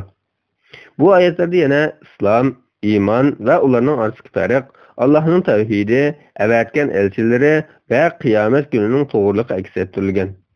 Bu oyat yana faqat mu'minlarning qalbida oxirat azobi qo'rqinch bo'lganlarning bu oyatdan foydalanadiganligini, oxirat azobiga ishonmagan va undan qo'rqmaganlarning bu oyatlardan qat'iy foydalanolmaydiganligini o'z ichiga oladi.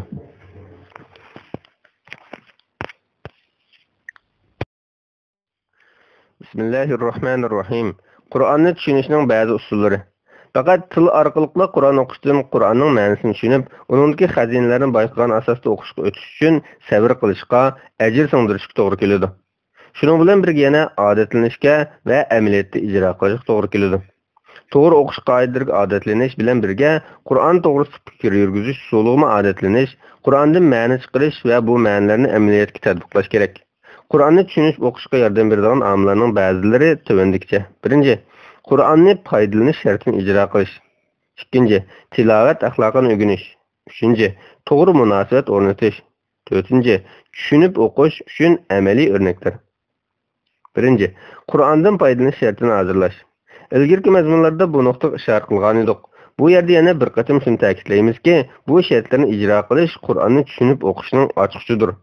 Allohdan va uning azobidan qo'rquvchilar Qur'onni to'g'ri ravishda qabul qilish salohiyatiga ega bo'ladi. Kimki kechining oxirida dushmanning hujumiga uchrashdan qo'rqsa, qo'nmasdan yo'lini davomlashtirsin. Kimki yo'lini davomlashtirsa, manzilga yetadi. Bilib qo'yinglarki, Allohning mali qimmatdir. Bilib qo'yinglarki, Allohning mali jannatdir. Shundaq, inson o'qigan yoki anglagan oyatlardan ba'zi xulosalarni chiqaradi va uningdan ta'sirlanadi. Lekin bu oyatlarda aytganlarini ehtiyot tushmaguncha amaliyotga tatbiqlamaydi. Bu qo'rqqan va titirgan qilib sohiblarining ishi emas. Alloh taolo bunday deydi: Taha, ya'ni ey Muhammad sallallohu alayhi vasallam, Qur'onni sana seni jafoga selish uchun emas, faqat Allohdan qo'rqadiganlarga vaz-nasihat qilish uchun nozil qildik. Taha surasi 1-3 oyatlar. 2. Tilovat axloqini o'rganish. O'qishni boshlashdan burun qalbimizni chirmab olgan, ko'zlarimizning Rabboniy nurini ko'rishga to'sqinlik bo'lgan bir munch pardalarning mavjudligini bilishimiz kerak. Buning uchun nurg'un sabablar bor bo'lib, eng muhim sabablar g'aflat va gunohdir. Buning uchun Allohning mag'firat qilishini tilash kerak. Alloh taolo bunday deydi: Sen ularning ichida turgan chog'ingda seni hurmatlash yuzidan Alloh ularga azob qilmaydi. Ular istig'for etib turgan chaqda Alloh ularga azob qilmaydi. Anfal surasi 33-oyat. Rabboniy nurdan quruq qilish azobdir. Tushunmaslik azobdir.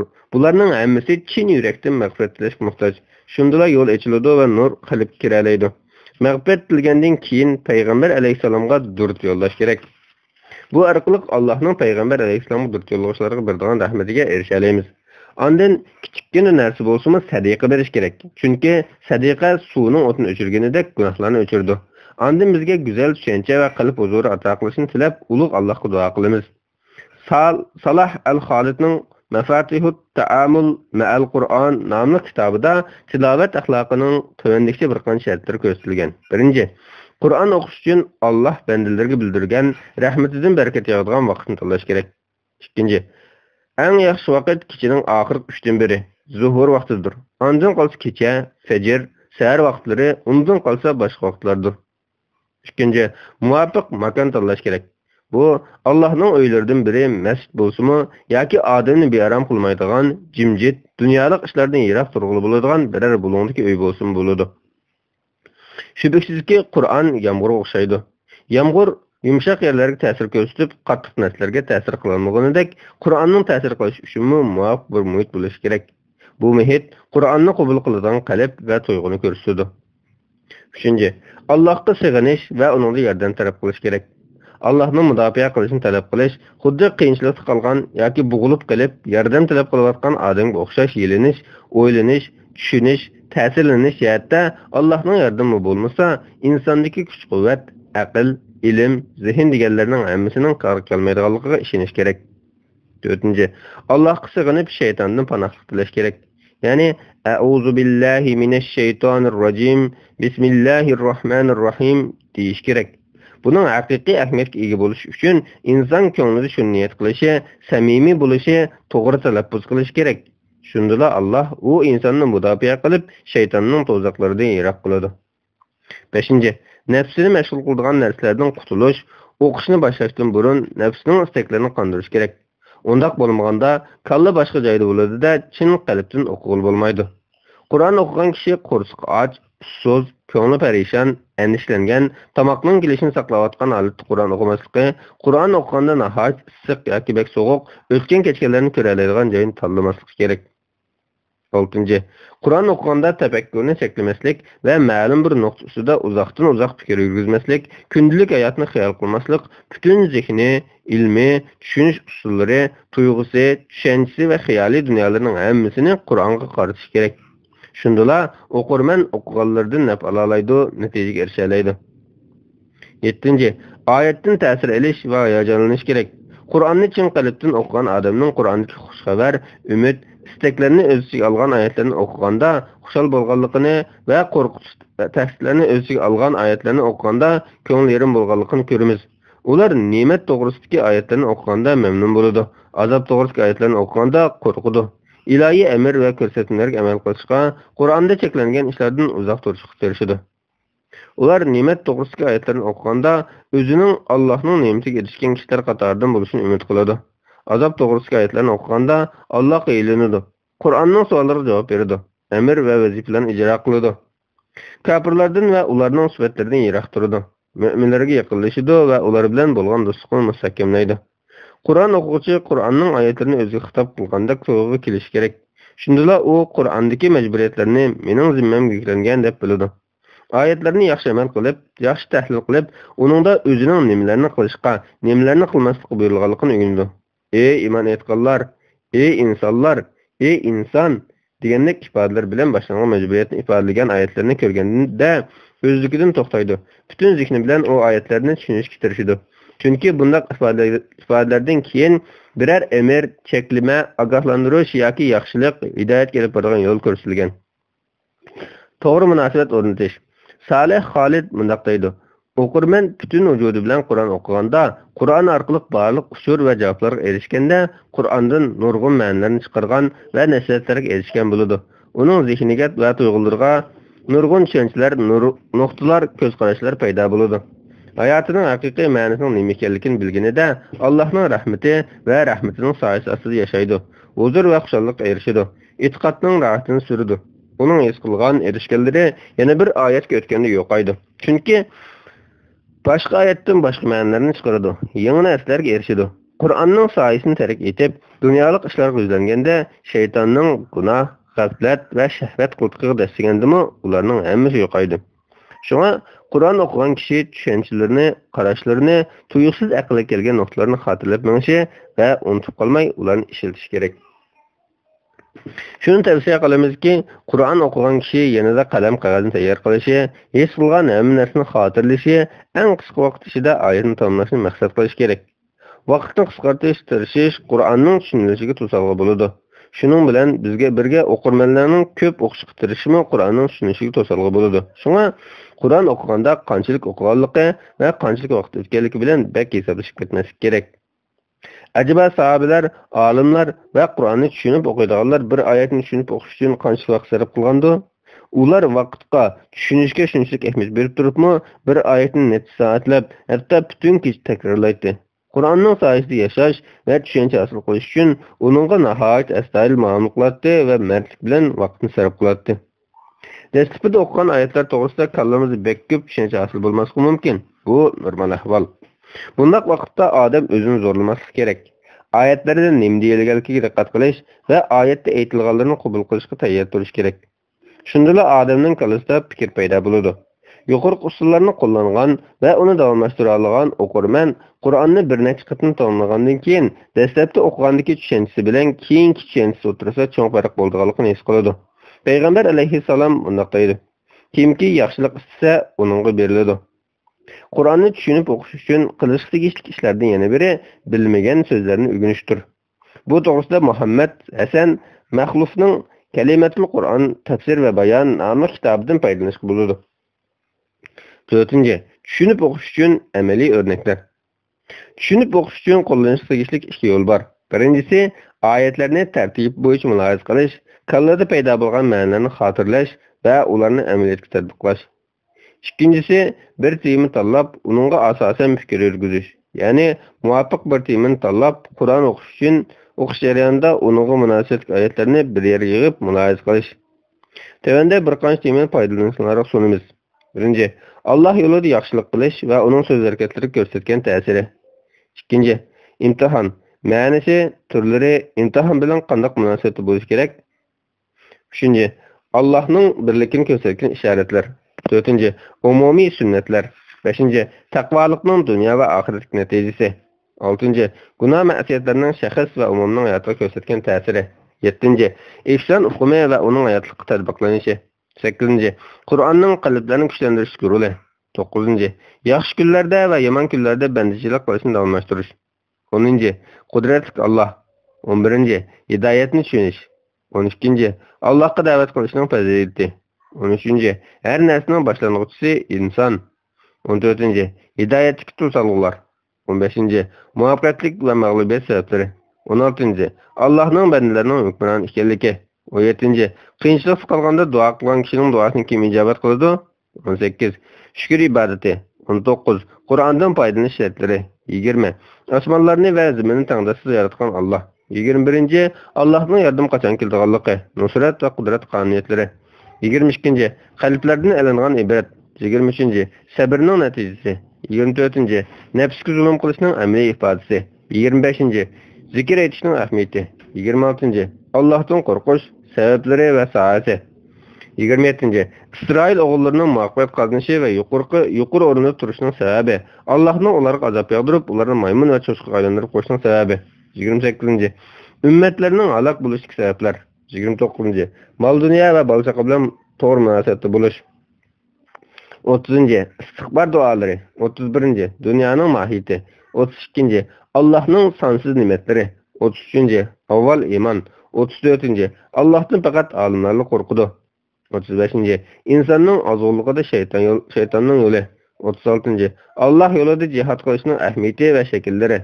37. Her xil sharoitlarda qanday ibodat qilish. 38. Tafakkur sohasi. 39. Allah tushgan har bir yopirmoqni nima biladi. 40. Allohga muhtoj bo'lishning mohiyati. 41. Sunnatga ergishishning ahamiyati. 42. Namoz. 43. Yaxshilik qilishning amaliy ifodalari. 44. Havoyi havasga berilishning xatari. 45. Takabburlikning insonni azdirish roli. 46. Rizq va uning qanday muomala bo'lish to'g'risida. 47. Allah'ның qayyum sübtiga aloqador amaliy tadbiqlamalar. 48. İlahi rahmetning şekilleri. 49. Allohga tavakkul qilishning mohiyati. 50. Natijalarni o'ylash, uning ahamiyati va sohalari. Bismillah, elhamdülillah ve salatu ve selamu ala Resulillah amma ba'd. Assalamu alaykum ve rahmetullahi ve berekatuh. Töksür Mehdi İlali'nin Avval İman namlı kitabı huzurunlarda. Tematikler tefekkür örnekleri. Kur'an'ın temaga asasen tushunish uchun o'ttirib qo'yilgan ba'zi amaliy usullarni qo'llanish, ondan kunlik o'qigan bo'laklardan munosib oyatlarni ayirib chiqish kerak. Birinchi o'rnak. Qur'onni ikki farqli nuqtada turib o'qish. Cevdet Said mundaqlaydi. Biz Qur'onni o'qishimon ikki nuqtada turib o'qiy olamiz. Ya'ni bir qatimda tarix va tarixiy voqealarning Alloh tarafidan yaratilganlik nuqtada turib o'qiymiz. Yani bir qismda tarixdagi insonlar orasida meydonga kelgan voqealar va o'zgarishlarning shu insonlarning o'zi tarafidan meydonga kelganligi nuqtasida turib o'qiymiz. Bizning vazifamiz bu ikki xil o'qish usulini farqini ayirishdir. Chunki bu ikki xil usuldagi maydon va natijalar farqlidir. Buni tushuntirish uchun Qur'onning tarixchilik va yaratish to'g'risidagi oyatlarni misol qilaylik. Sizlar tayyorgan ziroatni deb biqinglarchu. Onu sizler undirdinglarmi yoki biz undirib dan chiqadigan ziroat qilib o'stirdikmi? Voqea surasi 63-64 oyatlar. Sizlar ayollarning bachchadoniga to'kilgan ma'nini deb biqinglarchu. Uni sizlar inson qilib yaratamsizlar yoki biz inson qilib yaratamdik? Voqea surasi 58-59 oyatlar. Aslida o'simlik daraxtlarni Alloh yaratgan. Tuproq va suvni Alloh yaratgan. Faqat etizni biz tuzgan, yerga urug'ni biz solgan. Ammo tuproq va urug'ga yetilish prinsipini biz belgilamaymiz. Meva berish va o'sish shartlarini biz o'tirib qo'ymaymiz. Bularning hammasini Alloh taolo belgilaydi. Ammo insonning emgiksiz bug'doy etizlarmi, mevalik bog'larmi maydonga kelmaydi. Shaylarning vujudga chiqishida Allohning roli va insonning roli. Urug'lanish va omilning paydo bo'lishiga munosib qonuniyatlarni insonlar belgilamagan taqdirdimi, lekin insonlar juplashmay turib omili birlik kelmaydi. Tarixiy voqealarning maydonga kelishida Alloh taologa tayangan qismlarni insonlarga munosib qismlarni ko'rib bo'ladi. Bundan shunday deyalamizki, shubhasizki o'simliklarni o'ndirgan va onalarning qo'rsqida omili paydo qilgan Allohdir. Yani şunday deyalamizki, tuproqni manbatlashtirgan va urug' solganlar insonlardir. Ular to'y qiladi va ayollarning bolayotqisiga sperm kirgizadi. Shunga harakat bir jihatdan Allohga, yana bir jihatdan insonga bog'liq bo'ladi. Yaratish harakati Allohga, etisiga urug' selish, balig'iga ustun ko'rish insonga bog'liqdir. Bu ikki harakatni, ya'ni Allohga munosib qonuniyatlar bilan bu qonuniyatlarni ijro qilgan insonlarning harakatini bir-biridan farqlantirib tushunish kerak. Qonuniyat va natijani barliqqa keltiruvchi Allohdir. Qonuniyatning amalga olinishiga sabab bo'ladiganlar insonlardir. Buningga asosan Qur'onni insonlarning hayotida maydonga kelgan tarixiy voqealar va o'zgarishlarning Alloh tomonidan barliqqa keltirilganligi, yana bir nuqtadan tarixiy voqealarning Allohning qonuniyatini ijro qilish natijasida maydonga kelganligidan iborat ikki nuqtada turib o'qish to'g'ri bo'ladi. Shunday qilib, qonuniyatlarning barliqqa keltirilishi va ularning insonlar tomonidan qabul qilinib ijro qilinishi jihatdan hadislar Allohga ham insonlarga bog'lanadi. İnsanlarning qonunni ijro qilishi bu voqealarning maydonga kelishiga sabab bo'ladi. Bu ijro qilinish hodisi bo'lmaguncha Alloh taolo voqealarning maydonga kelishiga ruxsat qilmaydi. Musulmonlar bolalarga Qur'onni ikki farqli nuqtada turib o'qishni xuddi arab-ma'rif, tajvid bilan o'qishni kerakligiga o'xshash o'rgatishi va shuni odatlantirish kerak. Shubhasizki, Qur'onning ikki farqli nuqtada turib o'qilishini amaliyotga aylantirish intayin zarur. Bu usulni tushunmagan, bularni bir-biriga aylantirib qo'ygan kishi Qur'on tadqiqotida foydaga erisha olmaydi. Shundaqla barliq tirishchiliklar ko'pikka aylanadi. Bu ikki nuqtadan o'qish ba'zi oyatlarda nihoyat ochiq bayon qilingan. Bu, ya'ni ularga nozil bo'lgan azob shuning uchunki bir qavm o'zlarining holatini kufr va gunoh bilan o'zgartmaguncha Alloh ularga bergan ne'matini o'zgartib o'tmaydi. Alloh ularning so'zlarini anglab turuvchidir, qilmishlarini bilib turuvchidir. Anfal suresi 53-oyat. Her qanday bir qavm o'zining ahvolini o'zgartmoqchi, ya'ni Allohning bergan ne'matlariga tuzkorlik qilib gunohlarga tushmoqchi, Alloh ularning ahvolini o'zgartmaydi. Ya'ni Alloh ularga bergan ne'mat, xotirjamlik va izzat hurmatni elib tashlamaydi. Hidayat suresi 11-oyat. Yuqorqi o'zgartishga munosabatli ikki oyatda Alloh o'zgarishni o'ziga ham insonlarga nisbat bergan. Lekin o'zining o'zgarishini insonlarning o'zi o'zgartishiga qarashli qilgan. İnsanlar oldi bilan o'zida o'zgarish olib berish kerak. Shunda Alloh ularni o'zgartirdi. Bu Alloh taolaning buni oyatlarida ochiq o'tirib qo'yilgan. Har qanday bir qavm o'zining ahvolini o'zgartirmoqchi, ya'ni Allohning bergan ne'matlariga tuzkorlik qilib, gunohlarga tushmaguncha Alloh ularning ahvolini o'zgartmaydi. Ya'ni Alloh ularga bergan ne'mat, xotirjamlik va izzat hurmatni elib tashlamaydi. Hidayat suresi 11-oyat. Oyatda shunchalik ochiq bayon qilingan bo'lsa-mu, insonlar yanada o'zlarida o'zgarish olib bormay turib, Allohning o'zgarishini kutmoqda. Bulardan ko'rilishga bo'ladiki, Qur'onda ikki nuqtada turib o'qishning ahamiyati zo'r. Buningga ahamiyat bermaganga nurg'unlagan masalalar kelib chiqadi. Shunga bu xil o'qish usuliga odatlanish kerak. Ikki xil o'qish usuli orasida bog'lanish. Shubhasizki, Qur'on o'qishda o'rganish, ijro qilish, o'rgatish, tushunish va eskilish qatorliqlarni asos qilish orqali tushunishsizliklarni yo'qotib bo'ladi. Bu ikki xil o'qish usuli bir-biriga bog'lanishlidir. Ularning biri tilga aylangan aman, yana biri tilga aylanishi kerak bo'ladi. Agar Alloh har qanday qavmni boylik, salomatlik, sevgi, mardlik bilan ne'matlantirgan desak, go'yo bu qavm o'zlaridagi nomrodlik, kasallik, nafrat, shaxsiyatchilik omilini o'zgartgan degan bo'lamiz. Shuningdek, agar Alloh bir qavmga nomrodlik, kasal, ichtorlik va adolatsizlik o'xshash balolarni bergan desak, bu qavmning nafslarida bu narsalarni maydonga keltirgan e'tiqod, tushuncha, hukmlar mavjud deganlik bo'ladi. Ya'ni ular o'zlarini o'zgartmoqcha, Alloh ularni o'zgartmaydi. Bu ikki xil o'qish usulining bog'lanishini yana bunday tushuntirgan bo'ladi. Alloh taolo podshohlikning egasi bo'lgan ey Alloh, xohlagan odamga podshohlikni berasan, xohlagan odamdan podshohlikni tortib olasan, xohlagan odamni aziz qilasan, xohlagan odamni xor qilasan. Hamma yaxshilikning xazinasi yolg'iz sening qo'lingdadir. Sen haqiqatan hammaga qodirsan degan. Al-Imron surasi 26-oyat. Biz bu oyatga qarata shuni deyalamizki, Alloh taolo bu oyatda yaratgan qonunlar va bu qonunlarning ijro qilinishi natijasida maydonga kelgan natija ichidagi o'ziga bog'liq bo'lgan qismidan boshqani tilga olmagan. Mazkur oyatda mol-mulkka yaxshilikka erishishda insonlarning qilishga tegishli ishlarini bayon qilmasligi Alloh taolaning mulkni xohlagan odamga berib, xohlagan odamdan oldiganligini ifodalamaydi. Balki ulug' Alloh o'zlaridagi yaxshi holatni o'zgartgan kishilardan mulkni tortib oladi. Allohning bu jarki cheklamalarini bilgan va uningga rioya qilganlar buning natijasida maydonga kelgan mulkka erishadi. Salomatlik, boylik, to'g'ri yetakchilikka muvofiq bo'ladi. Cheklamalarini bilmagan va uning rioya qilmaganlar ilk ne'matlardan quruq qoladi. Azobga o'jar bo'ladi. Allah haqiqatını to'g'ri aytgan.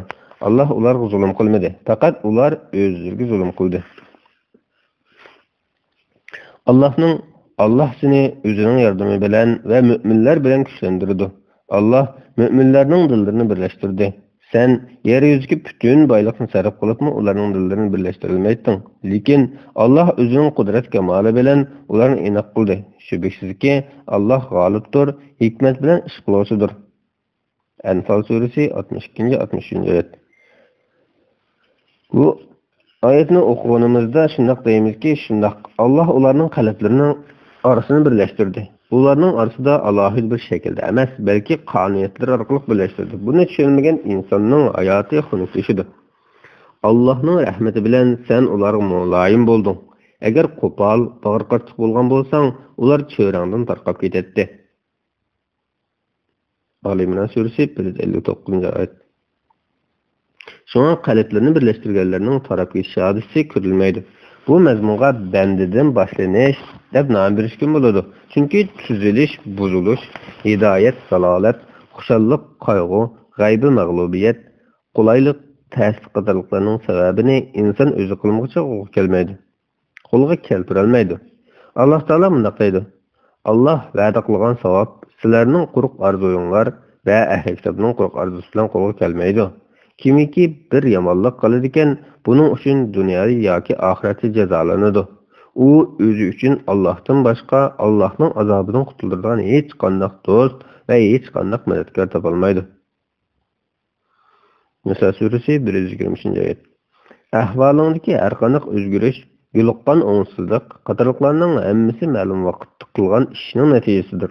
Alloh taolo buni deydi: Sizlarga yetgan musibat sizlar dushmanga yetkazgan musibatning 20 tan keladigan tursa, ya'ni Uhud g'azotida sizlarda 70 kishi shahid bo'lgan tursa, Badr g'azotida bo'lsa mushriklarning 70 kishini o'ldirgan, 70 kishini asir olgan tursanglar, sizlar yana bu musibat qayerdan keldi dedinglar. Aytganki, u sizlarning o'zinglardan, ya'ni payg'ambarning amriga xiloflik qilganliginglar va g'animatga erishib bo'lganliginglardan bo'ldi. Ali İmran surasi 165-oyat. Allah hech kimga zulm qilmaydi. Bu sizlarning qilmishinglar tufaylidandir. Allah bandalarga zulm qiluvchi emasdir. Ali İmran surasi 182-oyat. Aksicha o'z nafsimizga o'zimiz zulm qilamiz. Shubhasizki, Allah insonlarga qilch zulm qilmaydi. Lekin insonlar kufri va gunoh orqali o'zlariga o'zlari zulm qiladi. Yunus surasi 44-oyat. Şu sebepli Allah Teala İsrail oğullarını alemde yukarı mertebeye yıkıldı. Sevr kılganlığı ve Firavun'un kılganlığı berdaş ko'rganlik için yeryüzüge yerleştirdi. İsrail evladı sevr kılganlıkları için Perverdigarının ularga kılgan çaylık versi toluk ışık açtı. Araf suresi 137-oyat. Ularını, yani ularının aynı zamanda muşundak şerekli layık gerekeni bilip durup, öz zamanındaki can ehlidin artık bulduk. Sürduhan 2-oyat. Ama ular bu nimetni qo'g'dayanmadi, ya'ni zulm qilishga boshladi. Natijada ochiq mevani erg'atdi. Alloh taolo bunday deydi: Yahudilarning qilgan haqsizliklari, ya'ni zulm va qilgan gunohlari nurg'un kishilarni Allohning yo'lidan, ya'ni Allohning diniga kirishdan to'sqanliklari, cheklangan jazoni olganliklari va kishilarning bu mollarini nohaq egalliklari uchun ularga ilgari halol qilingan pokiz narsalarni harom qildik. Ularning ichidan kafir bo'lganlarga qattiq azob hozirladik. Nisa surasi 160-oyat.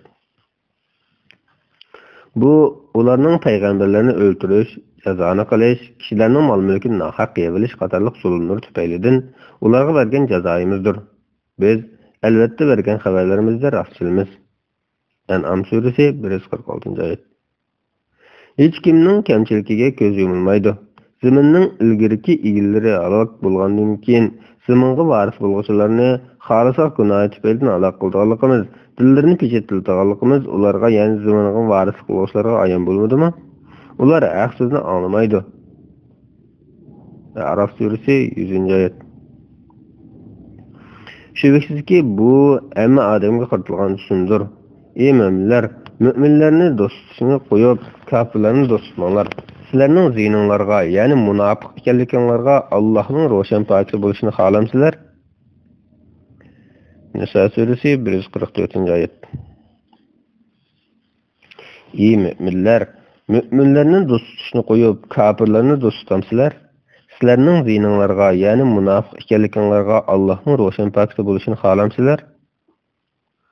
Nisa suresi 144. ayet. Allah bunu qilganlarni jazolaydi. Uningda hech kimning kamchilik yo'q. Istiqomat va taqvolikdan boshqa jihatda hammalar barobar.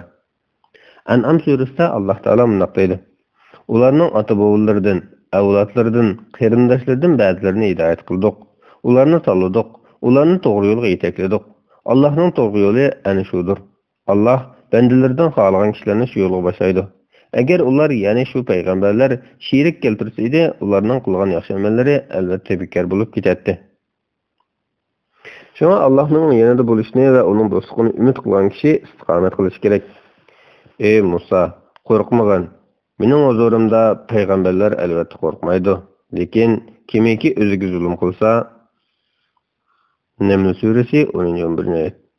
İşlarning boshlanishi bandadan bo'ladi. Bu vaqtda Alloh taolo bunday deydi: Agar ular qilingan vaznasark amal qilsa edi, albatta ularga yaxshi bo'ladi va iymoni mustahkam bo'lgan bo'ladi.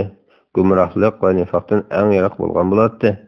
U chaqda dargohimizdan ularga albatta buyuk ajr, ya'ni jannat ato qiladiq. Ularni albatta to'g'ri yo'lga hidoyat qiladiq. Musa suresi 66 oyatdan 68 oyatgacha. Alloh taolo Allah yo'lida yaxshilik qilganlarni aslab mukofotlaydiganligini aytgan. Allohning yo'lida pul melini sarf qilganlarning sarf qilgan narsasi yerga terilib, yetti bashaq chiqargan, har boshqada 100 dan tutgan bir dana o'xshaydi. Allah xohlagan birinsiga aslab savob beradi. Allohning marhamati cheklik emas. Allah mal sarf qilishning niyatini bilguchidir. Baqara suresi 261. oyat. Mullusul elish bandining urug' selishiga bog'liqdir. Navoda banda urug' solmay mullusulni xiyol qilsa, quruq arzudan boshqa erisholmaydi. Allohga yiqilish uchun banda o'zidan boshlash kerak. Hadis qudusida bunday deyilgan: Kimki menga bir qarich yiqilsa, men uningga bir gaz yiqilishiman. Imom Muslim va Abu Hurayradan rivoyat qilingan. Qur'on bu qonuniyatni ikki yerda tushuntirgan. Payg'ambarlarni inkor qilganlikdan aloq qilingan shaharlarning aholisi iymon etgan va kufrdan gunohlardan saqlangan bo'lsa edi, albatta ularni osmon zaminning farovonliklariga muyassar qiladiq. Lekin ular payg'ambarlarni inkor qildi. Shunga ularni o'z qilmishlari tufaylidan aloq qildik. Araf surasi 96-oyat. Kimiki yaxshi ish qiladigan foydasi o'zigadir. Kimiki yomon ish qiladigan ziynimi o'zigadir. Parvardigoring bandalarga zulm qiluvchi emasdir. Fussilat surasi 40-oyat. Bu yerda yomon amalni yoki ado qilingan haqni yo'qotish uchun samimiy holda istig'for etishning muhimligi ta'kidlangan. Bularning yo'qolishi jazoning oldini oladi. Alloh taolo buni qo'ydi. Sen ularning ichib turgan chog'ingda seni hurmatlash yo'sidan Alloh ularga azob qilmaydi. Ular istig'for etib turgan chog'da Alloh ularga azob qilmaydi. Anfal suresi 30-oyat. Demakki, istig'for azobning oldini oladi. Allah Nuh alayhissalomning tili orqali bunday deydi: Ularga aytdim: Parvardigoringlardan mag'firat qilinglar. O haqiqatan mag'firat qiluvchidir. O sizlarga mol yomg'ir yog'dirib beradi. Sizlarning mollaringlarni va o'g'illaringlarni ko'paytirib beradi. Sizlarga bog'larni, o'stamlarni ato qiladi. Nuh surasi 10-oyatdan 12-oyatgacha. Ba'zilar undaqda müminlerden neymiş imtihan elinadi deb so'rashi mumkin. Payg'ambar alayhissalom bunday deydi: İnsanlar içinde en qattiq imtihanga uchrag'uvchilar payg'ambarlardir. Ondan qolsa ularga yaqin bo'lganlardir. Kishi dini jihatdan imtihanga uchraydi. Agar u dinda ching turgan bo'lsa, imtihonimi qattiq bo'ladi. Banda yer yuzida xatosiz yurganga qadar imtihon bandaning peshini qo'yib yetmaydi. Bununla yana shunday javob beramizki, gunohkorlardan elingan imtihon Alloh taolo aytgandek ularga bilgan jazodir. Ular o'zlariga qilingan nasihatni unutgan chog'da ularga sinash uchun farovonlikning hamma eshiklarini ochib etdik. Ular toki o'zlariga berilgan ne'matlardan xushal xuram turganda ularni ushtumtib jazoladik. Ular hasratda qoldi. An'am surasi 44-oyat. İmtihan müminlerge nisbeten paklanıştır. bak kişilerge nisbeten derecege eriştir. Allah mümin bendilerinin Allah'a samimi aldı boyun egişi, özünü Allah muhtaç kılışı, Allah'a kulluk kılışının haqiqiy ma'nosini tepish üçün ulardan imtihan aladı. Bu ma'no qanchalik cho'nqur bo'lsa, u imtihonning Bismillahirrohmanirrohim. Şuna insanlar içindeki en qattiq imtihonga yo'liqqanlar Allohni yaxshi bilgan va uningga hammadan makrak qulluk qilganlardir. İmtihan orqali erishilgan ma'nolarga boshqa xil usulda erishish mumkin emas. Şuna bendining imtihon orqali erishilgan darajaga boshqa yo'l bilan erishish mumkin emas. İmtihan qarmoqqa yomonlik va azobdek bilingani bilan mu'min uchun yaxshilik olib keladi. Darajalarini yuqori ko'taradi. Qalbini poklaydi. İmtihanni kuchaytiradi. Iymonini kuchaytiradi. Müşrikler tarafdari bo'lgan odamlar ularga shak shubhasizki kishilar yana Qurayshlar sizlarga qarshi qo'shin to'pladi. Ulardan qo'rqinglar dedi. Bu so'z ularning iymonini kuchaytirdi. Ular bizga Alloh kifoya. Alloh nimaga yaxshimi dedi. Al-Imron surasi 170-oyat. Alloh taolo bunday deydi. Müminler ittifoqlash qo'shinni ko'rgan chaqda bu, ya'ni qiyin ahvol qilgan dushman ustidan g'alaba qilish Allah ve onun peygamberi bizge verdiğin iştir. Allah ve onun peygamberi rası etti, deyişti. Bu iş ularının Allah'a bulgan imanını ve Allah'ın buyrukları bulgan bu ismişini tekimi küçeytti. Ahzab suresi 22. ayet. İmtihan mahrum kılış şekildeki yaxşılık, azap şekildeki hediyedir. Allah Teala buna söyledi. Sizlerge cihat farz kılındı. Halbuki sizler onu yaktırmaysızlar. Sizler birer nesini yaktırmasınlar mümkün. Ama o sizlerge üçün faydalıqdır. Sizler bir nesini yaktırışınlar mümkün. Ama o sizler üçün ziyallıqdır. Sizlerge neminin faydalık ekanligini Allah biladi. Sizler bilmeysizler. Şunun üçün Allah buyurğanğa aldıranlar. Bakara suresi 216. ayet. İnsan müminlerinin beşiğe kelgen imtihan günahlarını pakizlash üçün kelgenmi yoki darajasini yuqori ko'tarish üçün kelgenmi? Buni qanday bilgili bo'ladi deb o'ylanib ketmasligi kerak. Chunki qandaq ahvol bo'lishidan qat'iy nazar insonlarning har vaqt Allohga qulluq qilishi talab qilinadi. İmtihan shu ahvollarning biridir. İmtihan demak sabr qilish va Allohga yolvorish deganlik emasmi? Alloh taolo bunday deydi. Ularga bizning azobimiz tushgan chaqda nemishqa yelinmadi? An'am suresi 40.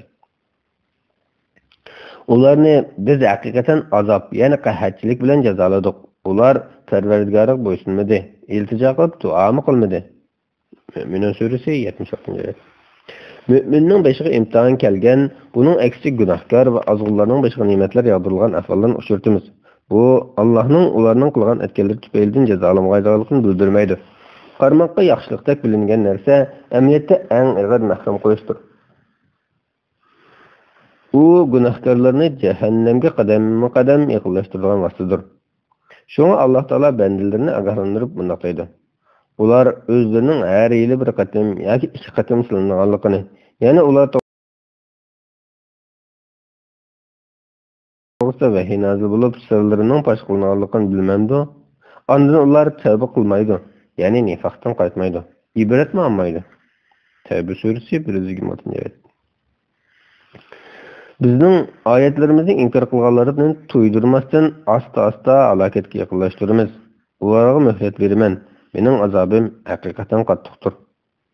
Araf surasi 182-183 oyatlar. Alloh taolo yana bunday deydi. Shak shubhasizki, sendin ilgirki ummatlarga nurg'un payg'ambarlarni avatdiq. Ular payg'ambarlarni inkor qildi. Ularni Allohga tavba qilib, bilinsin deb nomratlik va og'riqchilik bilan jazoladik. Ularga bizning azobimiz tushgan chaqda nemishqa ilinmadi, lekin ularning dillari qatavatlashdi, iymonga yumshimadi. Shayton ularga qilmishlarini chiroyli ko'rsatdi. Ular o'zlariga qilingan nasihatni unutgan chaqda ularga sinash uchun farovonlikning hamma eshiklarini ichib o'tdik. Ular toki o'zlariga berilgan ne'matlarning xushal-xuram turgan chaqda ularni ushtumda jazoladik. Ular hasratda qoldi. An'am surasi 42-oyatdan 44-oyatgacha. Ba'zida mol-mulk, ne'mat, maqom va boylik mahiyatdan mahrumlik, ozg'unlik va Allohning jazosidan derak beradi. Alloh taolo bunday deydi. Ular bizning ularga mol-mulk va avlodlarni berganligimizni o'zlariga biz yaxshilik qilganlik deb o'ylandi. Hargiz unaqa emas. Ular uqmaydi. Mü'min surasi 55-56-oyat. İbn Ata'nın sözü haqiqatan to'g'ridir. Balkim Alloh sana ato qilgandan keyin seni rahmatidan mahrum qildi. Balkim seni rahmatidan mahrum qilgandan keyin sana ato qildi. Qachon mahrum bo'lganligini bilalsang, shu vaqtda mahrumlik yaxshilikqa yuzlanur. Günahkar kişiler erişken boylik, mal-mulk ularning yomonligini topadigan gap qutishidir. Xolos. Bundan xulosa qilishga bo'ladiki, insonlarning moddiy va aqliy jihatdagi darajasi farqli bo'ladi. Alloh taolo qilgan ne'matlar bandaning mukofotlanganligini ifodalamaydi. Aksicha bu ne'mat banda uchun bir sinoqdir. Banda o sinoqdan o'talishi, shundaqla shukr qilish kerak. O'zining qulluqini ado qilish uchun tirishgan kishi bu imtihonda natija qozongan bo'ladi va uning dasmoyisi qat-qat ko'payadi. Agar u qulluqini ado qilmasa, bu ne'matlar uningga yomon oqibat olib keladi. Qiyomat kuni uning ziyniga dalil bo'ladi. Undaq kishilar qiyomat kuni kashki bu ne'matlardan mahrum qilingan bo'lsam deydi. Chunki ular bu ne'matdan haqiqiy foydalanmagan, bu ne'matlar uning azobining ko'payishiga sabab bo'lgan. Bandalarga ne'matlarning ato qilinishi va qulluqini ado qilgan kishilarning mahrum qilinishi bir sinoqdir. Ular bu sinoqdan o'tish uchun alohida qulluq qilishga muhtoj. Mahrum qilinib turibmi yana qulluq qilish yaxshilik badala qilingan qulluqdan farqlidir. Bu qulluq agar yaxshilik va mo'lchilik bilan sinalgan sinoq bo'lsa, shukr qilish shaklida, mahrumlik va qiyinchilik shaklida sinalgan bo'lsa, sabr qilish shaklida bo'ladi. Alloh taolo bunday qo'ydi: "Sizlarni biz yomonlikqa mubtalo qilish, yaxshilik berish orqali sinaymiz. Sizlar bizning dargohimizga qaytsizlar, amalinglarga yarasha jazolaymiz." Anbiya surasi 35-oyat. Hayotning har bir bosqichida bandaga berilgan har bir narsa imtihondir. Alloh taolo bunday qo'ydi: Allah sizlarni o'tgan hukumatlarning o'rinbosarlari qildi. Allah sizlarni bergan ne'matiga shukr qilsin deb ba'zilaringlardan bir qancha daraja yuqori qildi. Parvardigoring osiylik qiluvchilardan albatta hisob olg'usidir. Itoat qiluvchilarni albatta mag'firat qiluvchidir. Ularga nihoyat mehribondir. An'am surasi 165-oyat. Boylik sharaf berish, nomrodlik kamsitish emas. Her ikkilisi sinoqning bir turidir. Allah Teala bunday deydi: Parvardigori insonni sinab aziz qilsa va unga ne'mat bersa, u Parvardigori meni aziz qildi degan. Parvardigori insonni sinab rizqini tarqilsa, u Parvardigori meni xor qildi degan. Hargiz unday emas. Sizlar yetimni hurmat qilmaysizlar. Fajr surasi 15-oyatdan 17-oyatgacha. Allah Teala aytgandek shukr qilganlarning ne'mati ko'paytiriladi. Ne'matiga shukr qilsanglar, ne'matimga shukr qilsanglar, uni texim ziyoda qilaman. Agar kuprani ne'mat qilsanglar, mening azobim albatta bakm qattiqdir. İbrahim surasi 7-oyat. Faqat sabr qiluvchilarga ularning ajri hisobsiz beriladi. Zumar surasi 10-oyat. Jabir alayhissalomdan rivoyat qilinishicha, payg'ambar alayhissalom